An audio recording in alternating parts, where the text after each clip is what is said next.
As primeiras pessoas a tentar uma espiritualidade da era axial foram pastores que viviam nas estepes do sul da Rússia e que se autodenominavam arianos. Os arianos não constituíam um grupo étnico distinto. Portanto, esse não era um termo racial, mas uma afirmação de orgulho que significava algo como nobre ou honrado. Os arianos formavam uma rede pouco coesa de tribos que compartilhavam uma cultura comum. Como falavam uma língua que viria a constituir a base de várias línguas asiáticas e europeias, também são chamados de indo-europeus. Viviam nas estepes caucasianas desde cerca de 4.500, mas, meados do terceiro milênio, algumas tribos começaram a vagar cada vez mais longe, até alcançarem o que hoje é a Grécia, a Itália, a Escandinávia e a Alemanha. Ao mesmo tempo, aqueles arianos que haviam permanecido nas estepes gradualmente se afastaram uns dos outros e tornaram-se dois povos distintos, falando formas diferentes do indo-europeu original. Um utilizava o dialeto avéstico, o outro uma forma inicial de sânscrito. Ainda assim, conseguiram manter contato, porque nesse estágio suas línguas ainda eram muito semelhantes, e até cerca de 1500 continuaram a viver pacificamente juntos, partilhando as mesmas tradições culturais e religiosas. Era uma existência tranquila e sedentária. Os arianos não podiam viajar muito longe, pois o cavalo ainda não havia sido domesticado, de modo que seus horizontes eram delimitados pelas estepes. Cultivavam a terra, criavam ovelhas, cabras e porcos e valorizavam a estabilidade e a continuidade. Não eram um povo guerreiro, já que, à parte alguns confrontos ocasionais entre si ou com grupos rivais, não tinham inimigos nem ambição de conquistar novos territórios. Sua religião era simples e pacífica. Como outros povos antigos, os arianos experimentavam uma força invisível dentro de si e em tudo que viam, ouviam e tocavam. Tempestades, ventos, árvores e rios não eram fenômenos impessoais e destituídos de mente. Os arianos sentiam afinidade com eles e os veneravam como divinos. Humanos, divindades, animais, plantas e forças da natureza eram todos manifestações do mesmo espírito divino, que os avésticos chamavam Mainyu e os falantes de sânscrito, Manya. Ele animava, sustentava e unia todos eles. Com o tempo, os arianos desenvolveram um panteão mais formal. Em um estágio muito antigo, haviam cultuado um deus do céu chamado Dyaus Pitr, criador do mundo. Mas como outros deuses supremos, Dyaus era tão remoto que acabou sendo substituído por deuses mais acessíveis, plenamente identificados com forças naturais e cósmicas. Varuna preservava a ordem do universo. Mitra era o deus da tempestade, do trovão e da chuva que dá vida. Mazda, senhor da justiça e da sabedoria, estava ligado ao sol e às estrelas, e Indra, um guerreiro divino, havia combatido um dragão de 3 cabeças chamado Vritra e trazido ordem ao caos. O fogo, crucial para a sociedade civilizada, também era um deus, e os arianos o chamavam Agni. Agni não era simplesmente o patrono divino do fogo, ele era o fogo que ardia em cada lar. Até mesmo a planta alucinógena que inspirava os poetas arianos era um deus, chamado Haoma em avéstico e Soma em sânscrito. Era um sacerdote divino que protegia o povo da fome e cuidava de seu gado. Os arianos avésticos chamavam seus deuses de Daevas, os resplandecentes, e Amesha, os imortais. Em sânscrito, esses termos tornaram-se Devas e Amrita. Nenhum desses seres divinos, contudo, era o que hoje costumamos chamar de Deus. Não eram onipotentes e não possuíam controle último sobre o cosmos. Assim como os seres humanos e todas as forças naturais, também tinham de se submeter à ordem sagrada que mantinha o universo coeso. Graças a essa ordem, as estações sucediam-se no devido tempo. A chuva caía na época certa e as colheitas cresciam a cada ano no mês designado. Os arianos avésticos chamavam essa ordem de Asha, enquanto os falantes de sânscrito a chamavam Rita. Ela tornava a vida possível, mantendo tudo em seu devido lugar e definindo o que era verdadeiro e correto. A sociedade humana também dependia dessa ordem sagrada. As pessoas precisavam estabelecer acordos firmes e vinculantes sobre direitos de pastagem, criação de gado, casamento e troca de bens. Traduzido em termos sociais, Asharita significava lealdade, verdade e respeito, ideais incorporados por Varuna, guardião da ordem, e Mitra, seu assistente. Esses deuses supervisionavam todos os pactos selados por um juramento solene. Os arianos levavam a palavra falada muito a sério. Como todos os demais fenômenos, a fala era um deus, um deva. A religião ariana não era muito visual. Pelo que sabemos, os arianos não faziam imagens de seus deuses. Em vez disso, descobriram que o ato de ouvir os aproximava do sagrado. Independentemente de seu significado, o próprio som de um canto era santo. Até mesmo uma única sílaba podia encapsular o divino. Da mesma forma, um voto, uma vez pronunciado, tornava-se eternamente vinculante, e a mentira era absolutamente má, porque pervertia o poder sagrado inerente à palavra falada. Os arianos jamais perderiam essa paixão pela veracidade absoluta.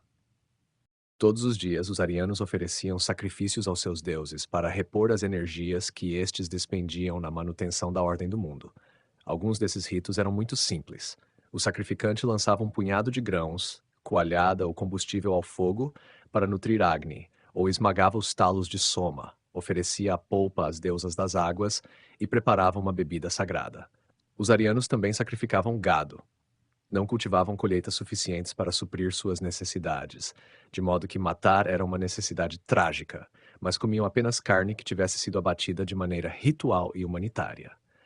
Quando um animal era cerimonialmente oferecido aos deuses, seu espírito não era extinto, mas retornava a Jeush Urvan, alma do touro, o animal doméstico arquetípico.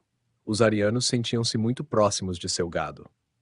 Era pecado comer a carne de um animal que não tivesse sido consagrado dessa forma, pois o abate profano o destruía para sempre, e assim violava a vida sagrada que tornava todas as criaturas aparentadas. Mais uma vez, os arianos jamais perderiam inteiramente esse profundo respeito pelo espírito que compartilhavam com os outros, e isso se tornaria um princípio crucial de sua era axial. Tirar a vida de qualquer ser era um ato temível, que não devia ser realizado levianamente. E o ritual sacrificial obrigava os arianos a confrontar essa dura lei da existência. O sacrifício tornou-se e permaneceria o símbolo organizador de sua cultura, por meio do qual explicavam o mundo e a sua sociedade. Os arianos acreditavam que o próprio universo tivera origem numa oferenda sacrificial. No princípio, dizia-se, os deuses, agindo em obediência à ordem divina, haviam trazido o mundo à existência em 7 etapas. Primeiro criaram o céu, feito de pedra como uma enorme concha arredondada.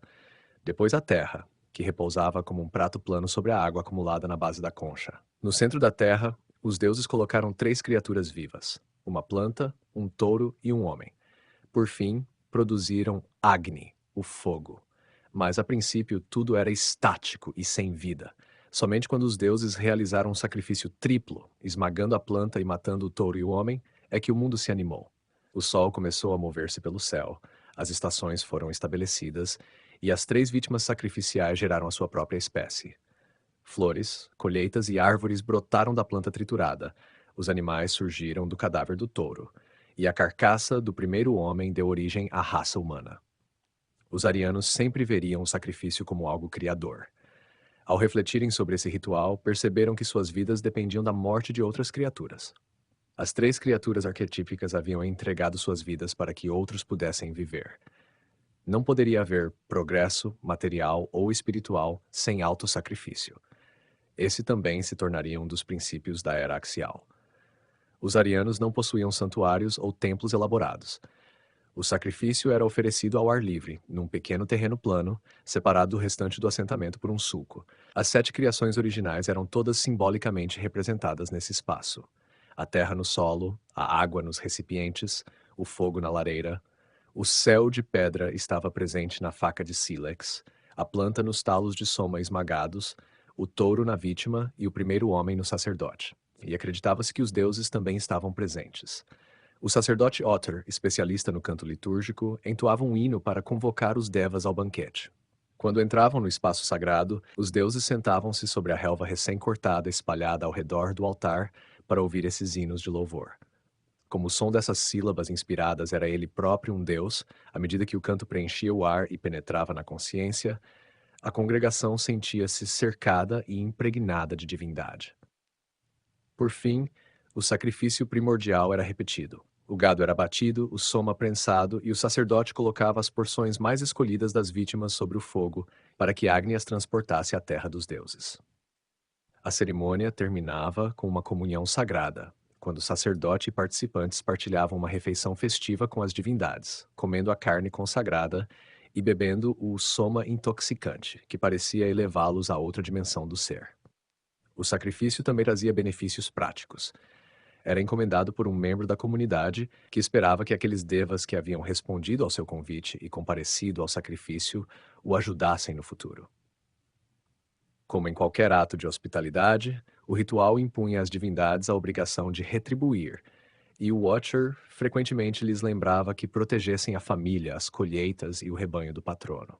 O sacrifício também elevava a posição do patrono na comunidade. Assim como os deuses, seus convidados humanos ficavam agora em dívida com ele, e, ao fornecer o gado para o banquete e oferecer um generoso presente aos sacerdotes oficiantes, demonstrava ser um homem de posses. Os benefícios da religião eram puramente materiais e voltados para este mundo. As pessoas queriam que os deuses lhes concedessem gado, riqueza e segurança. A princípio, os arianos não alimentavam a esperança de uma vida após a morte. Mas, no fim do segundo milênio, alguns começaram a acreditar que pessoas ricas, que haviam patrocinado muitos sacrifícios, poderiam unir-se aos deuses no paraíso após a morte. Essa vida lenta e sem acontecimentos chegou ao fim quando os arianos descobriram a tecnologia moderna. Por volta de 1500, haviam começado a comerciar com as sociedades mais avançadas ao sul do Cáucaso, na Mesopotâmia e na Armênia. Aprenderam sobre armamentos de bronze com os armênios e também conheceram novos meios de transporte. Primeiro, adquiriram carroças de madeira, puxadas por bois, e depois o carro de guerra. Quando aprenderam a domar os cavalos selvagens das estepes e atrelá-los aos seus carros, experimentaram as alegrias da mobilidade. A vida nunca mais seria a mesma. Os arianos haviam se tornado guerreiros. Agora podiam percorrer longas distâncias em alta velocidade. Com suas armas superiores, podiam realizar ataques relâmpago contra assentamentos vizinhos e roubar gado e colheitas. Isso era muito mais emocionante e lucrativo do que a criação de rebanhos. Alguns dos homens mais jovens serviram como mercenários nos exércitos dos reinos do sul e tornaram-se especialistas na guerra de carros. Quando retornaram às estepes, aplicaram suas novas habilidades e começaram a furtar o gado de seus vizinhos. Mataram, saquearam e pilharam, aterrorizando os arianos mais conservadores, que estavam atônitos, assustados e completamente desorientados, sentindo que suas vidas haviam sido viradas de cabeça para baixo. A violência intensificou-se nas estepes como nunca antes. Mesmo as tribos mais tradicionais, que apenas queriam ser deixadas em paz, tiveram de aprender as novas técnicas militares para se defender. Uma era heróica havia começado. A força fazia o direito. Chefes buscavam ganhos e glória. E bardos celebravam a agressão, a coragem imprudente e o valor militar. A antiga religião ariana pregava reciprocidade, autossacrifício e bondade para com os animais. Isso já não atraía os ladrões de gado, cujo herói era o dinâmico Indra, o matador de dragões, que cavalgava num carro pelas nuvens do céu. Indra tornara-se agora o modelo divino a que os saqueadores aspiravam. Heróis com nobres cavalos ávidos por batalha, guerreiros escolhidos invocam-me no combate, clamava ele. Eu, generoso Indra, incito o conflito, levanto a poeira, senhor de vigor incomparável. Quando lutavam, matavam e roubavam, os arianos sentiam-se unos com Indra e com os devas agressivos que haviam estabelecido a ordem do mundo pela força das armas. Mas os arianos mais tradicionais, de língua véstica, ficaram horrorizados com a agressão desmedida de Indra e começaram a duvidar dos Daevas. Seriam todos violentos e imorais? Os acontecimentos na Terra sempre refletiam eventos cósmicos no céu. Assim, raciocinaram, essas incursões aterrorizantes deviam ter um protótipo divino. Os ladrões de gado que lutavam sob a bandeira de Indra deviam ser seus correspondentes terrenos. Mas contra quem os Daevas estavam atacando no céu? Os deuses mais importantes, como Varuna, Mazda e Mitra, guardiões da ordem, recebiam o título honorífico de Senhor. Talvez os pacíficos Auras, que representavam justiça, verdade e respeito pela vida e pela propriedade, estivessem eles próprios sob ataque de Indra e dos Daevas mais agressivos. Essa, ao menos, foi a visão de um sacerdote visionário que, por volta de 1200, afirmou que Ahura Mazda o havia encarregado de restaurar a ordem nas estepes. Seu nome era Zoroastro. Quando recebeu sua vocação divina, o novo profeta tinha cerca de 30 anos e estava profundamente enraizado na fé ariana. Provavelmente estudara para o sacerdócio desde os 7 anos de idade e estava tão imerso na tradição que podia improvisar cânticos sagrados aos deuses durante o sacrifício. Mas Zoroastro estava profundamente perturbado pelas incursões contra o gado e, após concluir sua formação, passou algum tempo consultando outros sacerdotes e meditando sobre os rituais para encontrar uma solução para o problema. Certa manhã, enquanto celebrava o festival da primavera, levantou-se ao amanhecer e desceu ao rio para recolher água para o sacrifício diário. Entrando na água, mergulhou-se no elemento puro e, ao emergir, viu um ser resplandecente na margem, que lhe disse chamar-se Vohumaná, bom propósito. Depois de assegurar-se das boas intenções do próprio Zoroastro, conduziu-o à presença do maior dos Ahuras, Mazda, senhor da sabedoria e da justiça, cercado por sua comitiva de 7 deuses radiantes. Ele disse a Zoroastro que mobilizasse seu povo numa guerra santa contra o terror e a violência. A narrativa brilha com a promessa de um novo começo. Uma nova era havia despontado. Todos, deuses e humanos, tinham de tomar uma decisão. Estavam do lado da ordem ou do mal? A visão de Zoroastro convenceu de que o Senhor Mazda não era simplesmente um dos grandes Ahuras, mas o Deus Supremo. Para Zoroastro e seus seguidores, Mazda já não era imanente no mundo natural, mas tornara-se transcendente, diferente em natureza de qualquer outra divindade. Isso ainda não era propriamente monoteísmo, a crença num único Deus exclusivo. Os 7 seres luminosos da comitiva de Mazda, os Santos Imortais, também eram divinos. Cada um expressava um dos atributos de Mazda e estava ligado, à maneira tradicional, a uma das 7 criações originais. Havia, contudo, uma tendência monoteísta na visão de Zoroastro. O Senhor Mazda criara os Santos Imortais. Eles eram de uma só mente, uma só voz, um só ato com ele. Mazda não era a única divindade, mas fora o primeiro a existir. Zoroastro provavelmente chegara a essa posição ao meditar sobre o relato da criação, que afirmava que no princípio havia uma única planta, um único animal e um único ser humano. Era lógico supor que originalmente também houvesse um único Deus. Mas Zoroastro não se interessava por especulação teológica por si mesma. Estava inteiramente preocupado com a violência que destruíra o mundo pacífico das estepes e buscava desesperadamente uma maneira de pôr fim a ela. As gatas, os 17 hinos inspirados atribuídos a Zoroastro, são permeadas por uma vulnerabilidade angustiada, impotência e medo. Eu sei porque sou impotente, Mazda, clamava o profeta, possuo pouco gado e poucos homens. Sua comunidade era aterrorizada por saqueadores atrelados a atos malignos para destruir a vida. Guerreiros cruéis, lutando sob as ordens do perverso Indra, haviam descido sobre comunidades pacíficas e obedientes à lei. Tinham vandalizado e saqueado um assentamento após outro, matado os aldeões e levado seus touros e vacas. Os saqueadores acreditavam ser heróis, lutando ao lado de Indra, mas as gatas mostram como suas vítimas viam a era heróica. Até mesmo a vaca se queixou ao Senhor Mazda. Para quem me moldaste, quem me formou, fúria e pilhagem, crueldade e força me mantêm cativa. Quando o Senhor Mazda respondeu que Zoroastro, o único entre os arianos que escutava seus ensinamentos, seria seu protetor, a vaca não ficou impressionada. De que serviria Zoroastro? Ela queria um auxílio mais eficaz. As gatas clamavam por justiça. Onde estavam os santos imortais, os guardiões de Asha? Quando o Senhor Mazda traria alívio? O sofrimento e a impotência de seu povo chocaram Zoroastro, levando-o a uma visão dilacerada e conflituosa. O mundo parecia polarizado, dividido em 2 campos irreconciliáveis. Como Indra e os ladrões de gado nada tinham em comum com o Senhor Mazda, deviam ter dado sua lealdade a outro Ahura. Se havia uma única fonte divina para tudo o que era benigno e bom, concluiu Zoroastro, devia haver também uma divindade perversa que inspirara a crueldade dos saqueadores. Esse espírito hostil, Angra Mainyu, acreditava ele, era igual em poder ao Senhor Mazda, mas seu oposto. No princípio, haviam existido 2 espíritos primordiais, gêmeos destinados a estar em conflito entre si. Cada um fizera sua escolha. O espírito hostil aliara-se a Druj, a mentira, e era a própria encarnação do mal. Era o inimigo eterno de Asha, de tudo que era justo e verdadeiro. Mas o Senhor Mazda optara pelo bem e criara os santos imortais e os seres humanos como seus aliados. Agora cada homem, mulher e criança tinha de fazer a mesma escolha entre Asha e Druj. Durante gerações, os arianos haviam cultuado Indra e os demais Daevas, mas agora Zoroastro concluiu que os Daevas haviam decidido lutar ao lado do espírito hostil. Os ladrões de gado eram seus correspondentes terrenos. A violência sem precedentes nas estepes levara Zoroastro a dividir o antigo panteão ariano em 2 grupos em guerra. Homens e mulheres bons já não deviam oferecer sacrifícios a Indra e aos Daevas. Não deviam convidá-los ao recinto sagrado. Em vez disso, deveriam comprometer-se inteiramente com o Senhor Mazda, seus santos imortais e os outros Auras, que somente eles podiam trazer paz, justiça e segurança. Os Daevas e os ladrões de gado, seus perversos auxiliares, deviam ser derrotados e destruídos.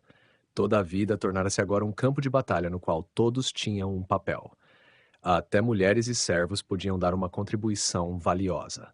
As antigas leis de pureza que regulavam a conduta ritual receberam um novo significado. O Senhor Mazda criara um mundo completamente puro e perfeito para seus seguidores, mas o espírito hostil invadira a terra e a enchera de pecado, violência, falsidade, poeira, sujeira, doença, morte e decomposição. Homens e mulheres bons deviam, portanto, manter seu ambiente imediato livre de sujeira e poluição. Ao separar o puro do impuro, o bem do mal, libertariam o mundo para o Senhor Mazda. Deviam rezar 5 vezes ao dia. O inverno era a estação em que os Daevas estavam em ascensão. Por isso, nesse período, todas as pessoas virtuosas deviam contrabalançar sua influência meditando sobre a ameaça de Druj. Deviam levantar-se durante a noite, quando espíritos perversos rondavam a terra, e lançar incenso ao fogo para fortalecer Agni na guerra contra o mal. Mas nenhuma batalha poderia durar para sempre. No antigo mundo pacífico, a vida parecera cíclica, as estações sucediam-se, o dia seguia a noite e a colheita vinha após o plantio. Mas Zoroastro já não podia acreditar nesses ritmos naturais. O mundo avançava rapidamente para um cataclismo. Ele e seus seguidores viviam no tempo delimitado de um conflito cósmico furioso, mas em breve testemunhariam o triunfo final do bem e aniquilação das forças das trevas. Após uma terrível batalha, o Senhor Mazda e os imortais desceriam ao mundo dos homens e mulheres e ofereceriam sacrifício. Haveria um grande julgamento.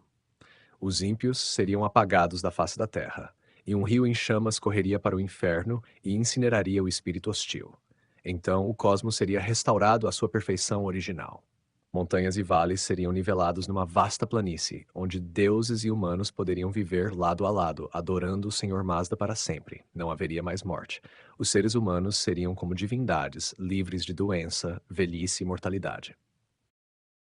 Hoje estamos familiarizados com esse tipo de visão apocalíptica, mas antes de Zoroastro, nada semelhante existira no mundo antigo. Ela brotou de sua indignação diante do sofrimento de seu povo e de seu anseio por justiça.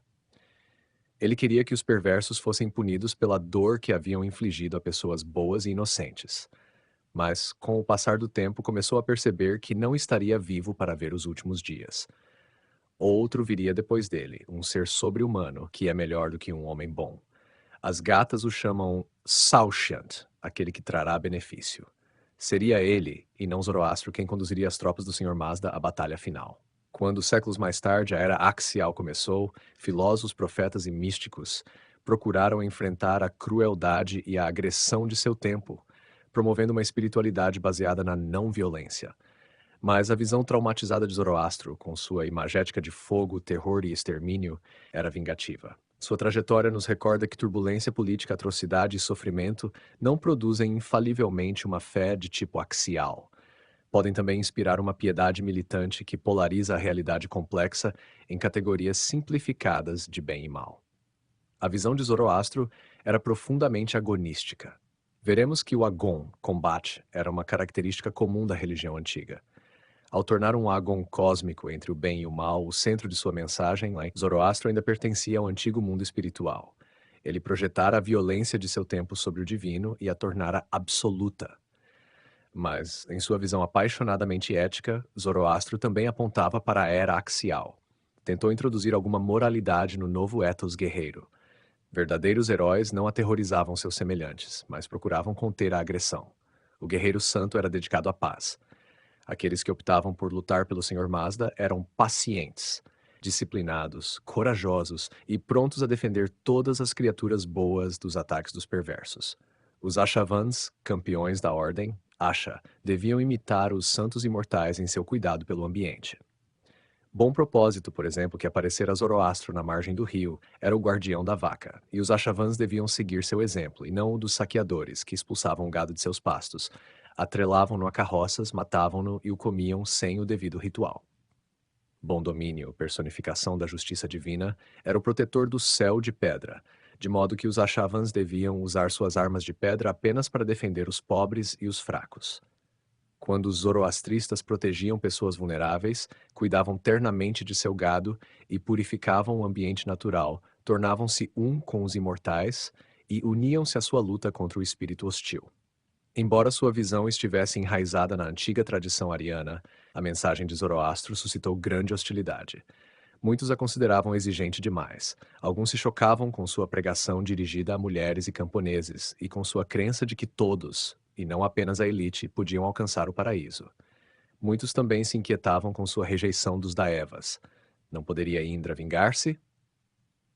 Após anos pregando para a própria tribo, Zoroastro conseguiu apenas um convertido. Por isso deixou sua aldeia e encontrou um patrono em Vistaspa, chefe de outra tribo, que estabeleceu a fé zoroastrista em seu território.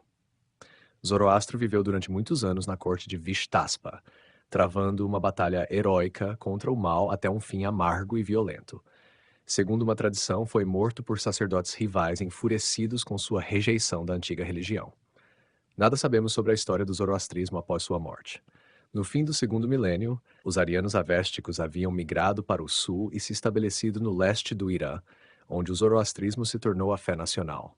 Permaneceu predominantemente uma religião iraniana. Estranhamente, foram os arianos ladrões de gado, condenados por Zoroastro, que acabariam por criar a primeira religião sustentada da era axial, baseada no princípio de Ahimsa, a não violência. Enquanto alguns dos arianos de língua sânscrita causavam devastação nas estepes, outros começaram a migrar para o sul, viajando em pequenos grupos pelo Afeganistão e estabelecendo-se finalmente nas terras férteis do Punjab, entre os afluentes do rio Indo. Chamaram sua nova pátria de Sapta Sindhu, Terra dos Sete Rios. Houve muito debate sobre o assentamento ariano na Índia. Alguns estudiosos chegam a negar que ele tenha ocorrido, argumentando que foram os povos indígenas da Índia que criaram a civilização desenvolvida no Punjab nesse período. Os arianos não deixaram registro arqueológico desse primeiro estágio na Índia. Eram uma sociedade itinerante, vivendo ao ar livre ou em acampamentos temporários. Nossas únicas fontes de informação são os textos rituais compostos em sânscrito, conhecidos coletivamente como os Vedas, conhecimento.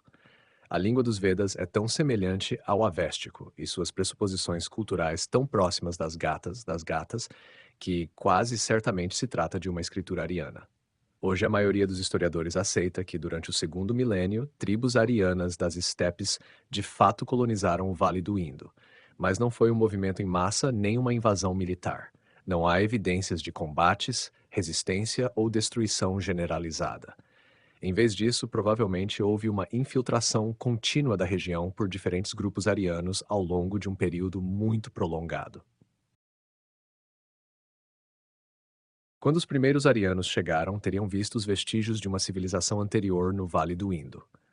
No auge de seu poder e prosperidade, cerca de 2300 a 2000, esse antigo império indiano fora maior do que o Egito ou a Mesopotâmia. Possuía duas capitais impressionantes, Mohenjo-Daro, no atual Sindh, e Harappa, cerca de 250 milhas a leste. Mas centenas de outras cidades menores também foram escavadas, estendendo-se por 800 milhas ao longo do rio Indo e outras 800 milhas ao longo da costa da Arábia, todas construídas segundo um padrão urbano em grade idêntico. A civilização do Vale do Indo fora uma rede comercial sofisticada e poderosa, que exportava ouro, cobre, madeira, marfim e algodão para a Mesopotâmia e importava bronze, estanho, prata, lápis-lazuli e esteatita. Infelizmente, sabemos quase nada sobre os arápanos ou sua religião, embora existam indícios sugestivos de que alguns cultos religiosos que se tornariam muito importantes após a era axial possam ter se derivado da civilização do Vale do Indo. Arqueólogos encontraram estatuetas de uma deusa-mãe, lingams de pedra e 3 selos com a figura de um personagem sentado, cercado por animais, numa postura que parece yogi. Seria esse o deus Shiva? No hinduísmo clássico, Shiva é senhor dos animais e um grande yogi, mas não é uma divindade ariana e jamais é mencionado nos Vedas em sânscrito. Na ausência de provas conclusivas, não podemos demonstrar continuidade. Quando os primeiros arianos chegaram à região, o Império Arapano praticamente desaparecera, mas pode ter havido ocupantes nas cidades em ruínas. Pode ter havido sobreposição e intercâmbio, e alguns arianos talvez tenham adotado elementos da fé local, fundindo-os com a sua própria. Os imigrantes arianos não tinham qualquer desejo de reconstruir as antigas cidades nem de reviver o império. Sempre em movimento, desprezavam a segurança da vida sedentária e optaram pelo yoga, o atrelamento de seus cavalos aos carros, no início de uma incursão. Ao contrário dos zoroastristas, não tinham interesse numa existência tranquila e pacífica. Amavam seus carros de guerra e suas poderosas espadas de bronze. Eram vaqueiros que ganhavam a vida roubando o gado dos vizinhos. Como sua sobrevivência dependia do furto de gado, isso era mais do que um esporte. Era também uma atividade sagrada, com rituais que lhe conferiam uma infusão de poder divino. Os arianos indianos desejavam uma religião dinâmica. Seus heróis eram o guerreiro errante e o combatente de carro. Cada vez mais consideravam entediantes e passivos os asuras cultuados por Zoroastro. Como alguém poderia inspirar-se num asura como Varuna, que simplesmente permanecia em seu palácio celeste, governando o mundo à distância segura? Preferiam muito mais os aventureiros Devas, que corriam sobre rodas, enquanto os asuras permaneciam em seus salões. Quando já estavam estabelecidos no Punjab, o culto de Varuna, o principal asura, encontrava-se em declínio, e Indra tornava-se o deus supremo em seu lugar. Com sua barba selvagem e esvoaçante, o ventre cheio de soma e sua paixão pela batalha, Indra era o arquetípico ariano a quem todos os guerreiros aspiravam. No início dos tempos, lançara seu relâmpago cintilante e mortal contra Vritra, o dragão de 3 cabeças que bloqueava o fluxo das águas vivificantes, deixando a terra ressequida pela seca. Indra tornara o mundo habitável combatendo batalhas aterradoras contra forças esmagadoras, não permanecendo debilmente em casa como Varuna. Nos textos védicos, todos os atributos de Varuna, a administração da lei, a guarda da verdade e a punição da falsidade, passam a Indra. Mas o fato desconfortável permanecia. Apesar de todo o seu brilho, Indra era um matador, que só conseguira derrotar Vritra por meio de mentira e fraude. Essa era a visão violenta e inquieta de uma sociedade constantemente envolvida em guerras desesperadas. Os hinos védicos viam o cosmos inteiro convulsionado por conflitos aterradores e rivalidades apaixonadas. Devas e Asuras lutavam entre si no céu, enquanto os arianos batalhavam por sobrevivência na terra. Era uma era de escassez. A única forma de os arianos se estabelecerem no Vale do Indo era roubando o gado das comunidades indígenas sedentárias, os correspondentes terrenos dos Asuras que permaneciam em casa. Os arianos eram um povo de vida dura, apreciadores de bebida forte, amantes da música, do jogo e do vinho, mas mesmo nesse estágio muito inicial demonstraram genialidade espiritual. Pouco depois de chegarem ao Punjab, uma elite erudita começou a compilar os primeiros hinos do Rig Veda, conhecimento em verso, a parte mais prestigiosa das escrituras védicas. Quando concluído, conteria 1028 hinos, divididos em 10 livros. Isso era apenas uma parte de um vasto corpo literário, que incluía antologias de cânticos, mantras, fórmulas breves em prosa usadas no ritual e instruções para sua recitação. Esses textos e poemas eram considerados inspirados, eram shruti, aquilo que é ouvido. Revelados aos grandes videntes, rishis da antiguidade, eram absolutamente autoritativos, não marcados por redação humana, divinos e eternos. Alguns hinos do Rig Veda podem ser de fato muito antigos, pois, quando as tribos arianas chegaram à Índia, sua língua já era arcaica. Os poemas pertenciam a um pequeno grupo de 7 famílias sacerdotais, cada qual com sua própria coleção protegida, que entoavam durante os rituais sacrificiais. Os membros da família aprendiam os hinos de cor e os transmitiam oralmente à geração seguinte. O Rig Veda só foi posto por escrito no 2º milênio da Era Comum. Desde o advento da escrita, nossos poderes de memória diminuíram, e nos parece difícil acreditar que pessoas fossem capazes de memorizar textos tão extensos. Contudo, as escrituras védicas foram transmitidas com precisão impecável, mesmo depois que o sânscrito arcaico se tornara quase incompreensível.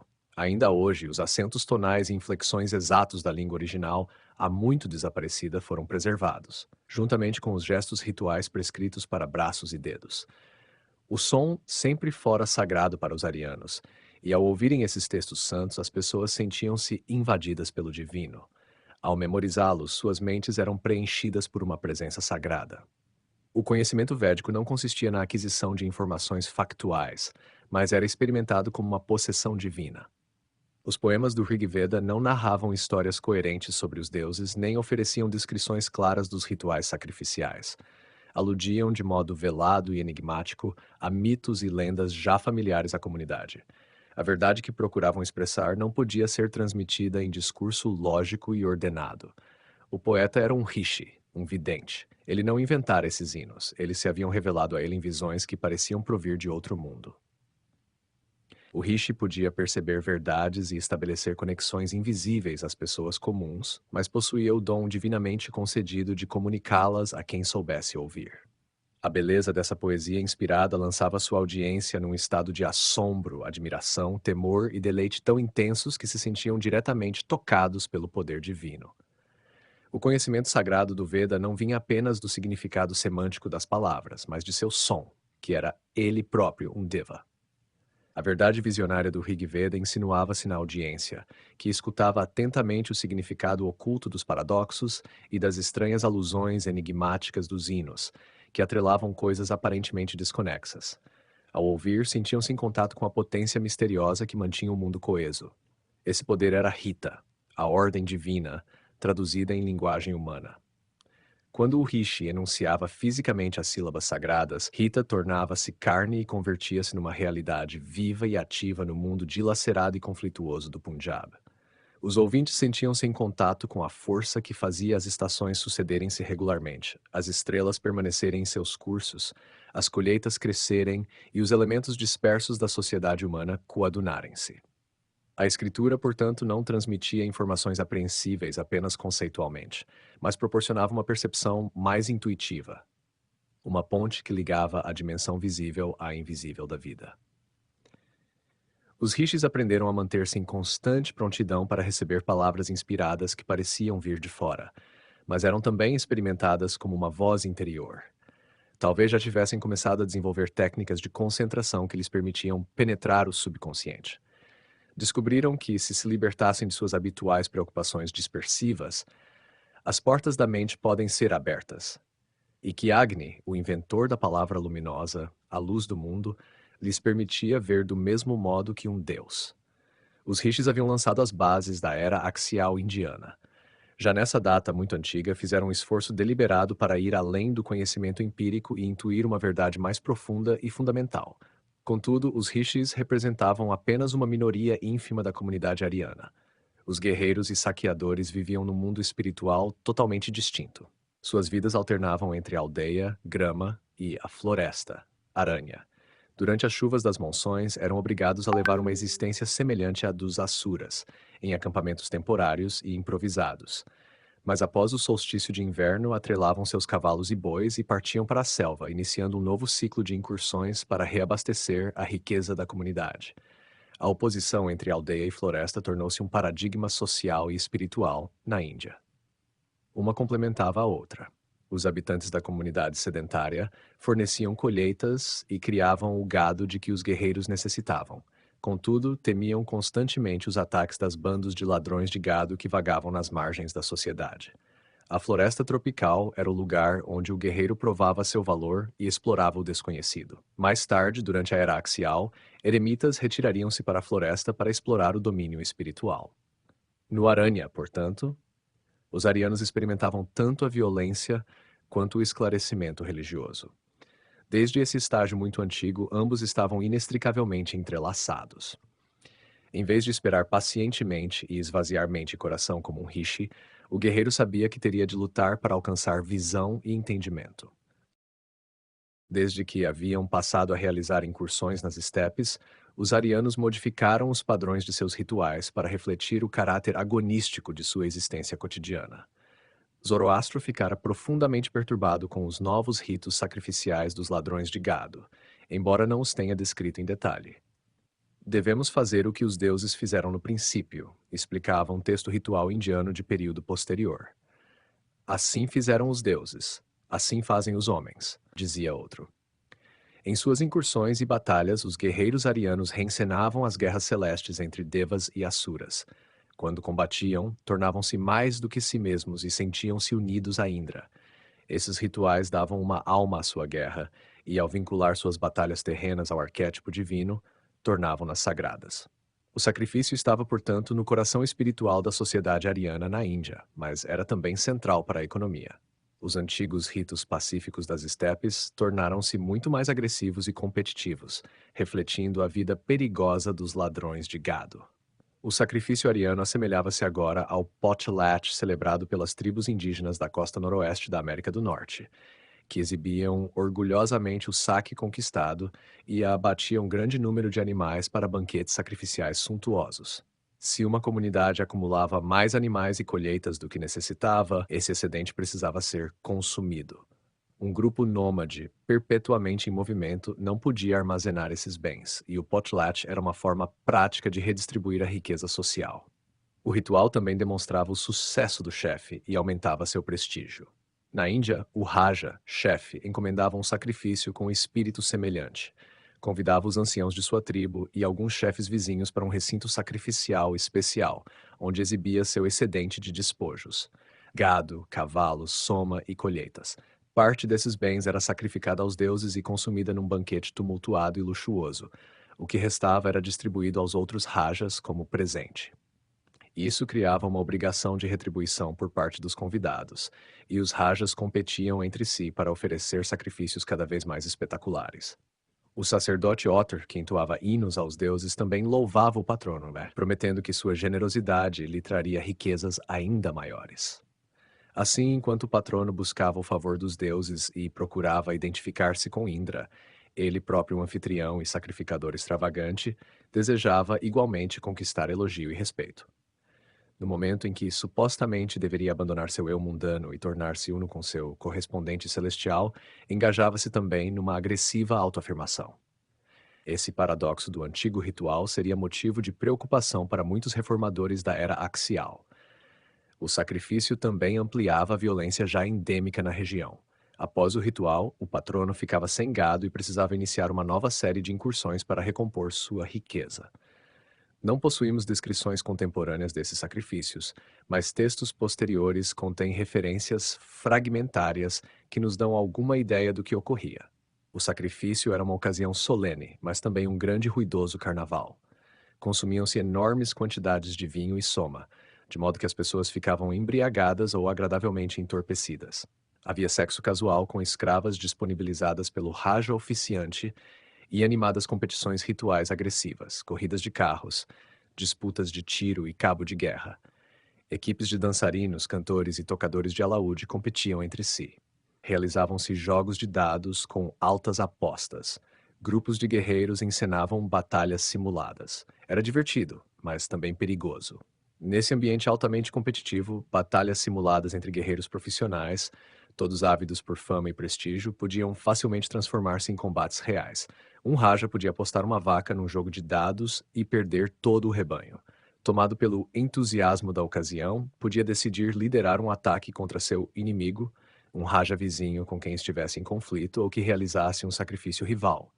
Os textos indicam que devas e asuras frequentemente interrompiam sacrifícios uns dos outros e levavam despojos e reféns, sugerindo que esse tipo de invasão violenta também era comum na Terra. Um raja que não recebesse convite para um ritual sentia-se insultado e obrigado por honra a invadir o acampamento adversário e levar saque. Nessas incursões inspiradas liturgicamente, pessoas podiam, e de fato eram, mortas. O sacrifício reencenava, num cenário cerimonial intensificado, a glória e o terror do código heróico ariano.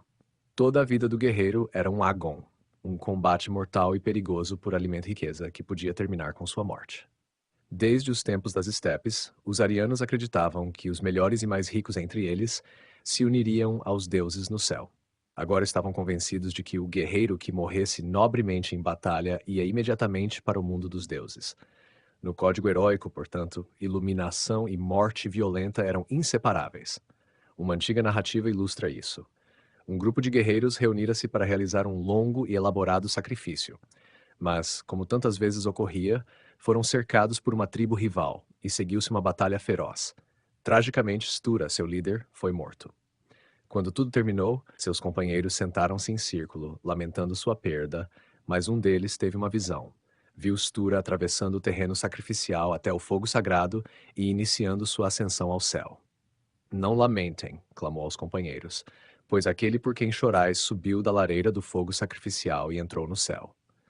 Stura uniu-se aos deuses simplesmente porque fora morto no curso de um ritual perigoso.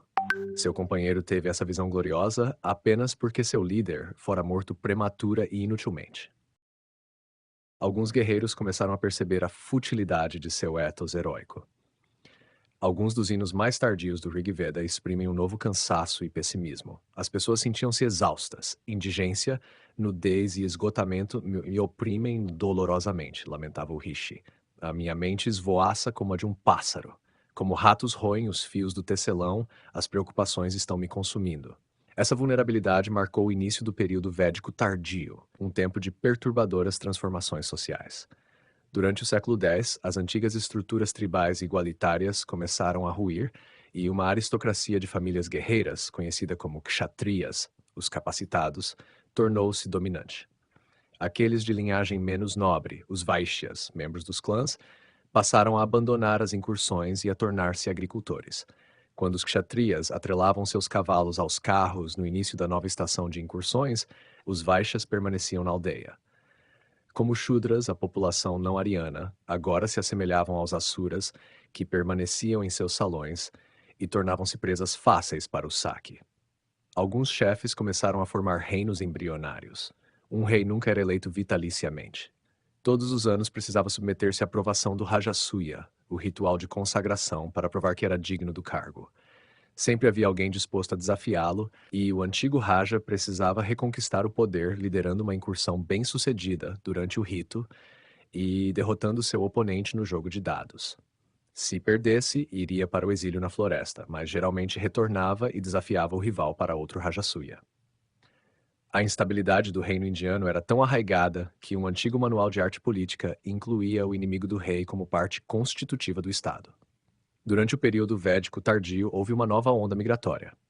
No século X, alguns arianos começaram a avançar constantemente para o leste, estabelecendo-se no Doab, entre os rios Yamuna e Ganges. Essa região tornou-se a Aryavarta, a terra dos Arya. Também ali se desenvolveram pequenos reinos. Os reis de Kuru Panchala fixaram-se na borda noroeste da planície do Ganges, com capital em Hastinapura, enquanto o clã Yadava se estabeleceu na região de Mathura, ao sul. O terreno ali era muito diferente do Punjab. As florestas exuberantes de árvores exóticas eram um paraíso verde, mas, para construir suas pequenas cidades e acampamentos, os pioneiros precisavam incendiar as árvores para limpar o terreno. Agni, o deus do fogo, tornou-se, portanto, central nessa nova fase de colonização. O assentamento foi lento e gradual. A cada ano, durante a estação fresca, os Kuru Panchala enviavam grupos de guerreiros que penetravam mais profundamente na floresta densa, subjugavam a população local e estabeleciam um novo posto avançado um pouco mais a leste do que no ano anterior. Saqueavam as fazendas dos Shudras, tomavam suas colheitas e gado e retornavam antes das monções para cultivar seus próprios campos. Lentamente, a fronteira ariana avançava, um processo disciplinado e perseverante que prenunciava a conquista sistemática do espaço interior pelos arianos durante a era axial. Foram elaborados novos rituais que santificavam esse impulso gradual em direção ao leste. A mobilidade continuava a ser um valor sagrado. O terreno sacrificial era usado apenas uma vez e sempre abandonado após a conclusão do rito.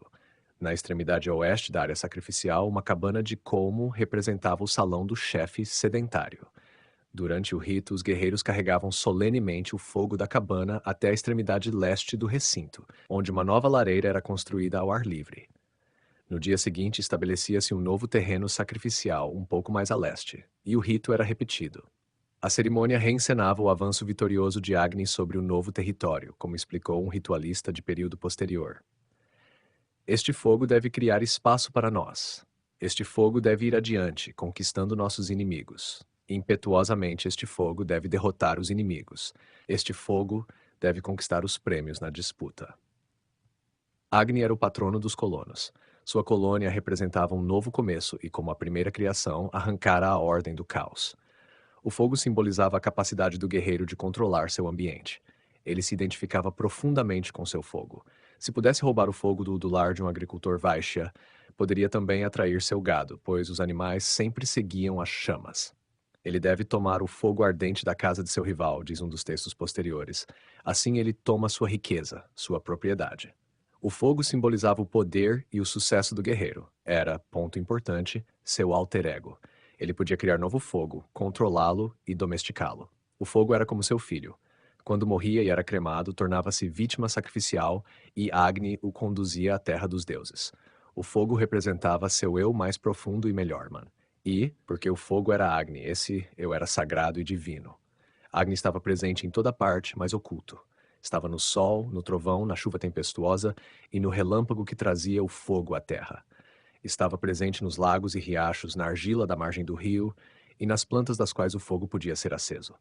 Agni precisava ser reverentemente resgatado desses esconderijos e posto a serviço da humanidade. Após estabelecer um novo assentamento, os guerreiros celebravam o ritual Agnikayana, no qual construíam cerimonialmente um novo altar de tijolos para Agni. Primeiro dirigiam-se em procissão à margem do rio para recolher a argila onde Agni estava oculto, tomando ritualmente posse de seu novo território. Podiam ter de lutar e matar moradores locais que resistissem a esse ato de ocupação. Ao retornar ao terreno sacrificial, os guerreiros vitoriosos construíam seu altar na forma de um pássaro, um dos emblemas de Agni, e Agni se revelava quando o novo fogo irrompia em chamas. Somente então, a nova colônia se tornava realidade. Torna-se colono aquele que constrói o altar de fogo, afirmava um dos textos posteriores, e todos os que constroem altares de fogo estão estabelecidos. As incursões estavam incorporadas aos rituais arianos. No ritual do Soma, a bebida sagrada parecia levar os guerreiros ao mundo dos deuses. Uma vez repletos do poder divino, sentiam que haviam ultrapassado os céus e toda esta vasta terra. Mas o hino começava assim: Esta, sim, era minha resolução: conquistar uma vaca, conquistar um cavalo, não bebi eu do suco de Soma. Durante o ritual do Soma, o patrono e seus convidados tinham de deixar o recinto sacrificial e atacar um assentamento vizinho para obter gado e Soma para o sacrifício. No Rajasuya, depois que o novo rei bebia o Soma, era enviado numa incursão. Se retornasse com despojos, os sacerdotes oficiantes reconheciam sua realeza. Tu, ó rei, és Brahman. Durante o período védico tardio, os arianos desenvolveram a ideia de Brahman, a realidade suprema. Brahman não era um deva, mas um poder superior, mais profundo e mais fundamental do que os deuses, uma força que mantinha unidos todos os elementos dispersos do universo e impedia sua fragmentação. Brahman era o princípio fundamental que permitia que todas as coisas se fortalecessem e se expandissem. Era a própria vida. Brahman jamais poderia ser definido ou descrito, pois era abrangente demais. O ser humano não podia colocar-se fora dele para observá-lo objetivamente, mas podia ser experimentado no ritual. Quando o rei retornava são e salvo de sua incursão, trazendo os despojos da batalha, tornava-se uno com o Brahman. Ele era agora o eixo, o cubo da roda, que manteria seu reino coeso e permitiria que prosperasse e se expandisse. Brahman também era experimentado no silêncio. Um ritual frequentemente terminava com a competição Brahmodya para encontrar uma fórmula verbal que expressasse o mistério do Brahman. O desafiante fazia uma pergunta difícil e enigmática, e seu oponente respondia de modo igualmente evasivo. O embate prosseguia até que um dos contendores fosse incapaz de responder. Reduzido ao silêncio, era forçado a retirar-se. A transcendência do Brahman era pressentida nesse confronto misterioso de perguntas sem resposta, que conduzia a uma impressionante consciência da impotência da palavra. Por alguns momentos sagrados, os competidores sentiam-se unos com a força misteriosa que sustentava toda a vida, e o vencedor podia afirmar que era o Brahman. Por volta do século X, alguns rishis começaram a criar um novo discurso teológico. Os devas tradicionais começavam a parecer grosseiros e insatisfatórios. Deviam apontar para algo além de si mesmos. Alguns dos hinos tardios do Rig Veda buscavam um Deus mais digno de adoração. A que Deus devemos oferecer nosso sacrifício? Perguntava um rishi no hino 121 do 10º livro do Rig Veda. Quem era o verdadeiro senhor dos homens e do gado? Quem possuía as montanhas cobertas de neve e o vasto oceano? Qual dos deuses era capaz de sustentar os céus? Nesse hino, o poeta encontrou uma resposta que se tornaria um dos mitos seminais da era axial indiana. Teve a visão de um deus criador emergindo do caos primordial, uma versão personalizada do Brahman. Seu nome era Prajapati, o todo. Prajapati era idêntico ao universo. Era a força vital que o sustentava, a semente da consciência e a luz que emergira das águas da matéria inconsciente. Mas Prajapati era também um espírito fora do universo, capaz de ordenar as leis da natureza. Imanente e transcendente, ele sozinho era Deus dos deuses, e nenhum outro além dele. Mas isso pareceu explícito demais para outro rishi. No princípio, sustentava ele, não havia nada.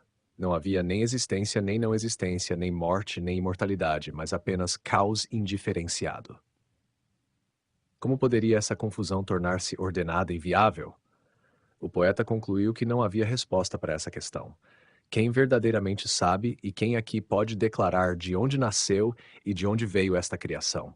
Os deuses são posteriores à produção deste mundo. Quem sabe então de onde ele primeiramente surgiu? Aquele que é a origem primeira desta criação, quer a tenha formado por completo ou não a tenha formado, aquele cujo olhar governa este mundo do mais alto céu, ele certamente o sabe ou talvez não o saiba. O poema era um Brahmodya. O Rishi formulava uma pergunta insondável após outra, até que ele e sua audiência fossem reduzidos ao silêncio do não saber. Finalmente, no célebre hino de Purusha, um Rishi meditou sobre a antiga narrativa ariana da criação e lançou as bases da era axial indiana. Recordou que o sacrifício do primeiro homem trouxera à existência a raça humana. Agora descreveu essa pessoa primordial, Purusha, caminhando voluntariamente até o terreno sacrificial, deitando-se sobre a relva recém-espalhada e permitindo que os deuses o matassem. Esse ato de autodoação pôs o cosmos em movimento. O próprio Purusha era o universo. Tudo foi gerado de seu cadáver: aves, animais, cavalos, gado, as classes da sociedade humana, céu e terra, sol e lua. Até os grandes devas Agni e Indra emergiram de seu corpo. Mas, como Prajapati, ele também era transcendente. 75% de seu ser era imortal e não podia ser afetado pelo tempo e pela mortalidade. Ao contrário dos rituais agonísticos dos guerreiros, não havia combate nesse sacrifício. Purusha entregou-se sem resistência. Purusha e Prajapati eram figuras vagas e remotas, sem mitologia desenvolvida. Havia muito pouco a dizer sobre eles. De fato, dizia-se que o verdadeiro nome de Prajapati era uma pergunta. Quem? Cá! À beira de sua era axial, os visionários da Índia estavam ultrapassando conceitos e palavras rumo a uma apreciação silenciosa do inefável. Mas, como mostra o hino de Purusha, ainda eram inspirados pelo antigo ritual. Embora os ritos fossem tão perigosos e violentos, continuariam a inspirar a grande transformação na Índia. Ao final do século X, os rishis haviam estabelecido o complexo de símbolos que daria origem à primeira grande espiritualidade da era axial. Os reis chineses da dinastia Shang, que governavam o Vale do Rio Amarelo desde o século XVI, acreditavam ser filhos de Deus. Dizia-se que Di, uma divindade supremamente poderosa, que normalmente não tinha contato com os seres humanos, enviara um pássaro negro à grande planície da China. O pássaro pusera um ovo, que foi ingerido por uma dama. Com o tempo, ela deu à luz o primeiro ancestral dos monarcas Shang. Em virtude de sua relação singular com Di, o rei era a única pessoa no mundo autorizada a aproximar-se diretamente do Deus Supremo. Somente ele podia obter segurança para seu povo oferecendo sacrifícios a Di. Com a ajuda de seus adivinhos, consultava Di sobre a conveniência de empreender uma expedição militar ou fundar um novo assentamento. Perguntava-lhe se a colheita seria bem-sucedida. O rei derivava sua legitimidade de seu poder como vidente e intermediário com o mundo divino, mas num plano mais mundano, apoiava-se também em sua superior tecnologia de armas de bronze. As primeiras cidades Shang talvez tenham sido fundadas pelos mestres das corporações que haviam pioneiramente produzido as armas de bronze, os carros de guerra e os reluzentes vasos usados nos sacrifícios. O poder da nova tecnologia permitia que os reis mobilizassem milhares de camponeses para trabalho forçado ou guerra. Os Shang sabiam que não haviam sido os primeiros reis da China. Alegavam ter arrancado o poder do último rei da dinastia Xia, cerca de 2200 a 1600. Não há evidência arqueológica ou documental dos Xia, mas provavelmente existiu algum tipo de reino na Grande Planície ao final do terceiro milênio. A civilização chegara lenta e penosamente à China. A Grande Planície era isolada das regiões circundantes por altas montanhas e pântanos inabitáveis. O clima era severo, com verões escaldantes e invernos gelados, quando os assentamentos eram atingidos por ventos congelantes carregados de areia. O Rio Amarelo era difícil de navegar e propenso a inundações. Os primeiros colonos tiveram de abrir canais para drenar os pântanos e construir diques para impedir que as cheias destruíssem as colheitas.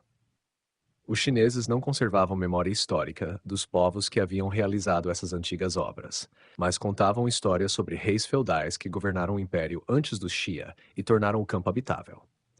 Wang Di, o Imperador Amarelo, lutara contra um monstro e fixara os cursos do Sol, da Lua e das estrelas.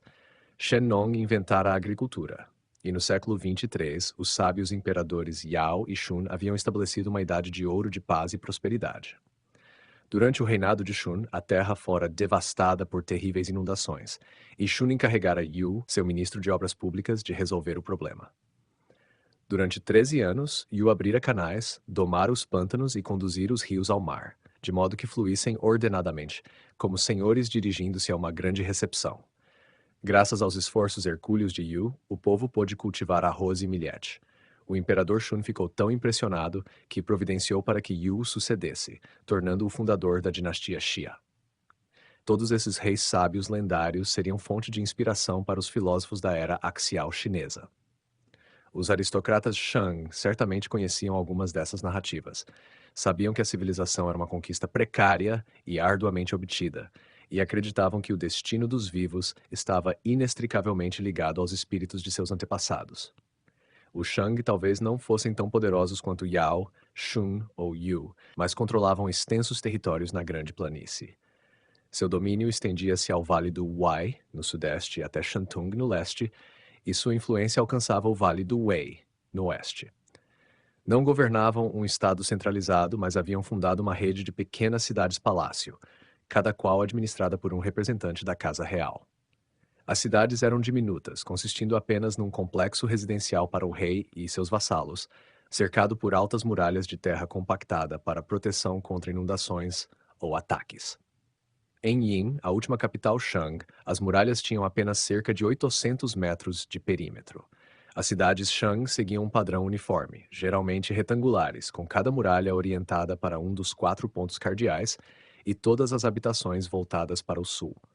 O Palácio Real possuía 3 pátios e uma sala de audiência para ocasiões rituais e políticas. A leste do palácio situava-se o Templo dos Ancestrais.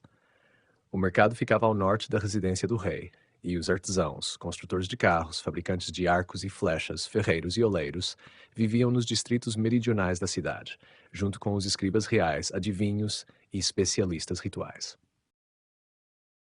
Esta não era uma sociedade igualitária. Os Shang demonstravam uma apaixonada preocupação com hierarquia e posição social, que se tornaria uma das marcas distintivas da civilização chinesa. Como filho de Ji, o rei estava no topo da pirâmide feudal, numa classe à parte. Logo abaixo vinham os príncipes da Casa Real, governantes das diversas cidades Shang. Depois, os chefes das grandes famílias que ocupavam cargos na corte e os barões, que viviam das rendas provenientes dos territórios rurais fora das muralhas. Finalmente, na base da pirâmide feudal estavam os cavalheiros comuns, a classe guerreira. A cidade era um pequeno enclave aristocrático, um mundo à parte. A nobreza Shang dedicava-se exclusivamente à religião, à guerra e à caça. Retirava dos camponeses locais um excedente da produção agrícola em troca de proteção militar. Contudo, nessa época, muito pouco da região era destinado ao cultivo. A maior parte do Vale do Rio Amarelo ainda estava coberta por densas florestas e pântanos. No período Shang, elefantes, rinocerontes, búfalos, panteras e leopardos ainda vagavam pelas matas, juntamente com cervos, tigres, bois selvagens, ursos, macacos e outros animais de caça. Esses animais podiam tornar-se pragas, de modo que a caça era tanto um dever quanto um prazer. No retorno triunfal do rei à cidade, as presas eram sacrificadas e consumidas em enormes e tumultuosos banquetes regados à bebida. Havia pouca diferença entre guerra e caça. A guerra era uma atividade restrita aos aristocratas, que eram os únicos autorizados a possuir armas e carros de combate. Uma expedição militar típica era modesta, composta de cerca de 100 carros. Os camponeses que seguiam a pé não participavam do combate, mas atuavam como criados, assistentes e carregadores, além de cuidar dos cavalos. Os Shang não tinham grandes ambições territoriais. Guerreavam simplesmente para punir cidades rebeldes, levando consigo bens valiosos: colheitas, gado, escravos e artesãos. Às vezes, uma expedição era enviada contra os bárbaros, povos que cercavam os assentamentos Shang dentro e fora do domínio, e que ainda não haviam assimilado a cultura chinesa. Não eram etnicamente distintos dos Shang e, quando finalmente se aculturavam, davam sua própria contribuição à civilização chinesa. Dentro do domínio, os bárbaros mantinham relações cordiais com os Shang, trocando esposas e mercadorias. Os que viviam nos territórios adjacentes eram geralmente aliados dos Shang. Havia pouco contato com os bárbaros das regiões remotas. A vida urbana da nobreza Shang tinha quase nada em comum com a das comunidades camponesas que cultivavam a terra. Os aristocratas consideravam os camponeses quase não humanos, mas, como os bárbaros, eles também exerceriam influência duradoura na cultura chinesa. Os camponeses identificavam-se intimamente com o solo e sua sociedade organizava-se segundo os ritmos recorrentes da natureza. A vida camponesa era dominada pela distinção entre inverno e verão. Na primavera começava a estação de trabalho. Os homens deixavam a aldeia e passavam a residir permanentemente em cabanas nos campos. Durante esse período, não tinham contato com esposas e filhas, exceto quando as mulheres lhes levavam as refeições. Após a colheita, a terra era deixada em repouso e os homens retornavam para casa. Selavam suas moradias e permaneciam dentro delas durante todo o inverno. Esse era seu período sabático de descanso e recuperação. Mas as mulheres, que tinham menos tarefas no verão, iniciavam então sua própria estação de trabalho: tecer, fiar e produzir vinho. Essa alternância pode ter contribuído para o conceito chinês de yin e yang. Yin era o aspecto feminino da realidade. Como as mulheres camponesas, sua estação era o inverno. Sua atividade era interior, realizada em espaços escuros e fechados. Yang, o aspecto masculino, era ativo no verão e à luz do dia. Era uma força exterior e expansiva, e sua produção era abundante. A nobreza Shang não se interessava pela agricultura, mas claramente percebia a paisagem como repleta de significado espiritual. Montanhas, rios e ventos eram deuses importantes, assim como os senhores dos 4 pontos cardeais. Esses deuses da natureza pertenciam à terra, contraparte divina de Ji, o deus do céu. Como podiam afetar as colheitas, eram apaziguados e persuadidos por meio de sacrifícios. De importância ainda maior, porém, eram os ancestrais da casa real, cujo culto estava no coração da religião Shang. Escavações em Yin, atual Anyang, revelaram os túmulos de 9 reis. Jaziam em seus caixões sobre uma plataforma central, cercados pelos restos de soldados sacrificados em seus funerais. Após a morte, o rei adquiria status divino, vivia no céu com Di e podia pedir-lhe auxílio em favor de seus parentes vivos na terra. Os Shang estavam convencidos de que o destino da dinastia dependia da boa vontade dos reis falecidos. Enquanto Di não possuía culto próprio especial e os deuses da natureza não tinham ritos regulares, os ancestrais eram venerados em cerimônias suntuosas. Cada um possuía seu dia festivo no calendário ritual. Os reis realizavam cerimônias hospedando Bin, seus antepassados. Membros da família real vestiam-se como seus parentes falecidos, sentindo-se possuídos pelo ancestral que representavam, e quando entravam na corte, o rei inclinava-se diante deles. Os deuses da natureza eram convocados para partilhar o banquete no pátio do palácio, onde grande quantidade de animais era sacrificada e preparada. Então deuses, ancestrais e seres humanos banqueteavam juntos. Mas, por trás desse ritual elaborado, ocultava-se uma profunda ansiedade.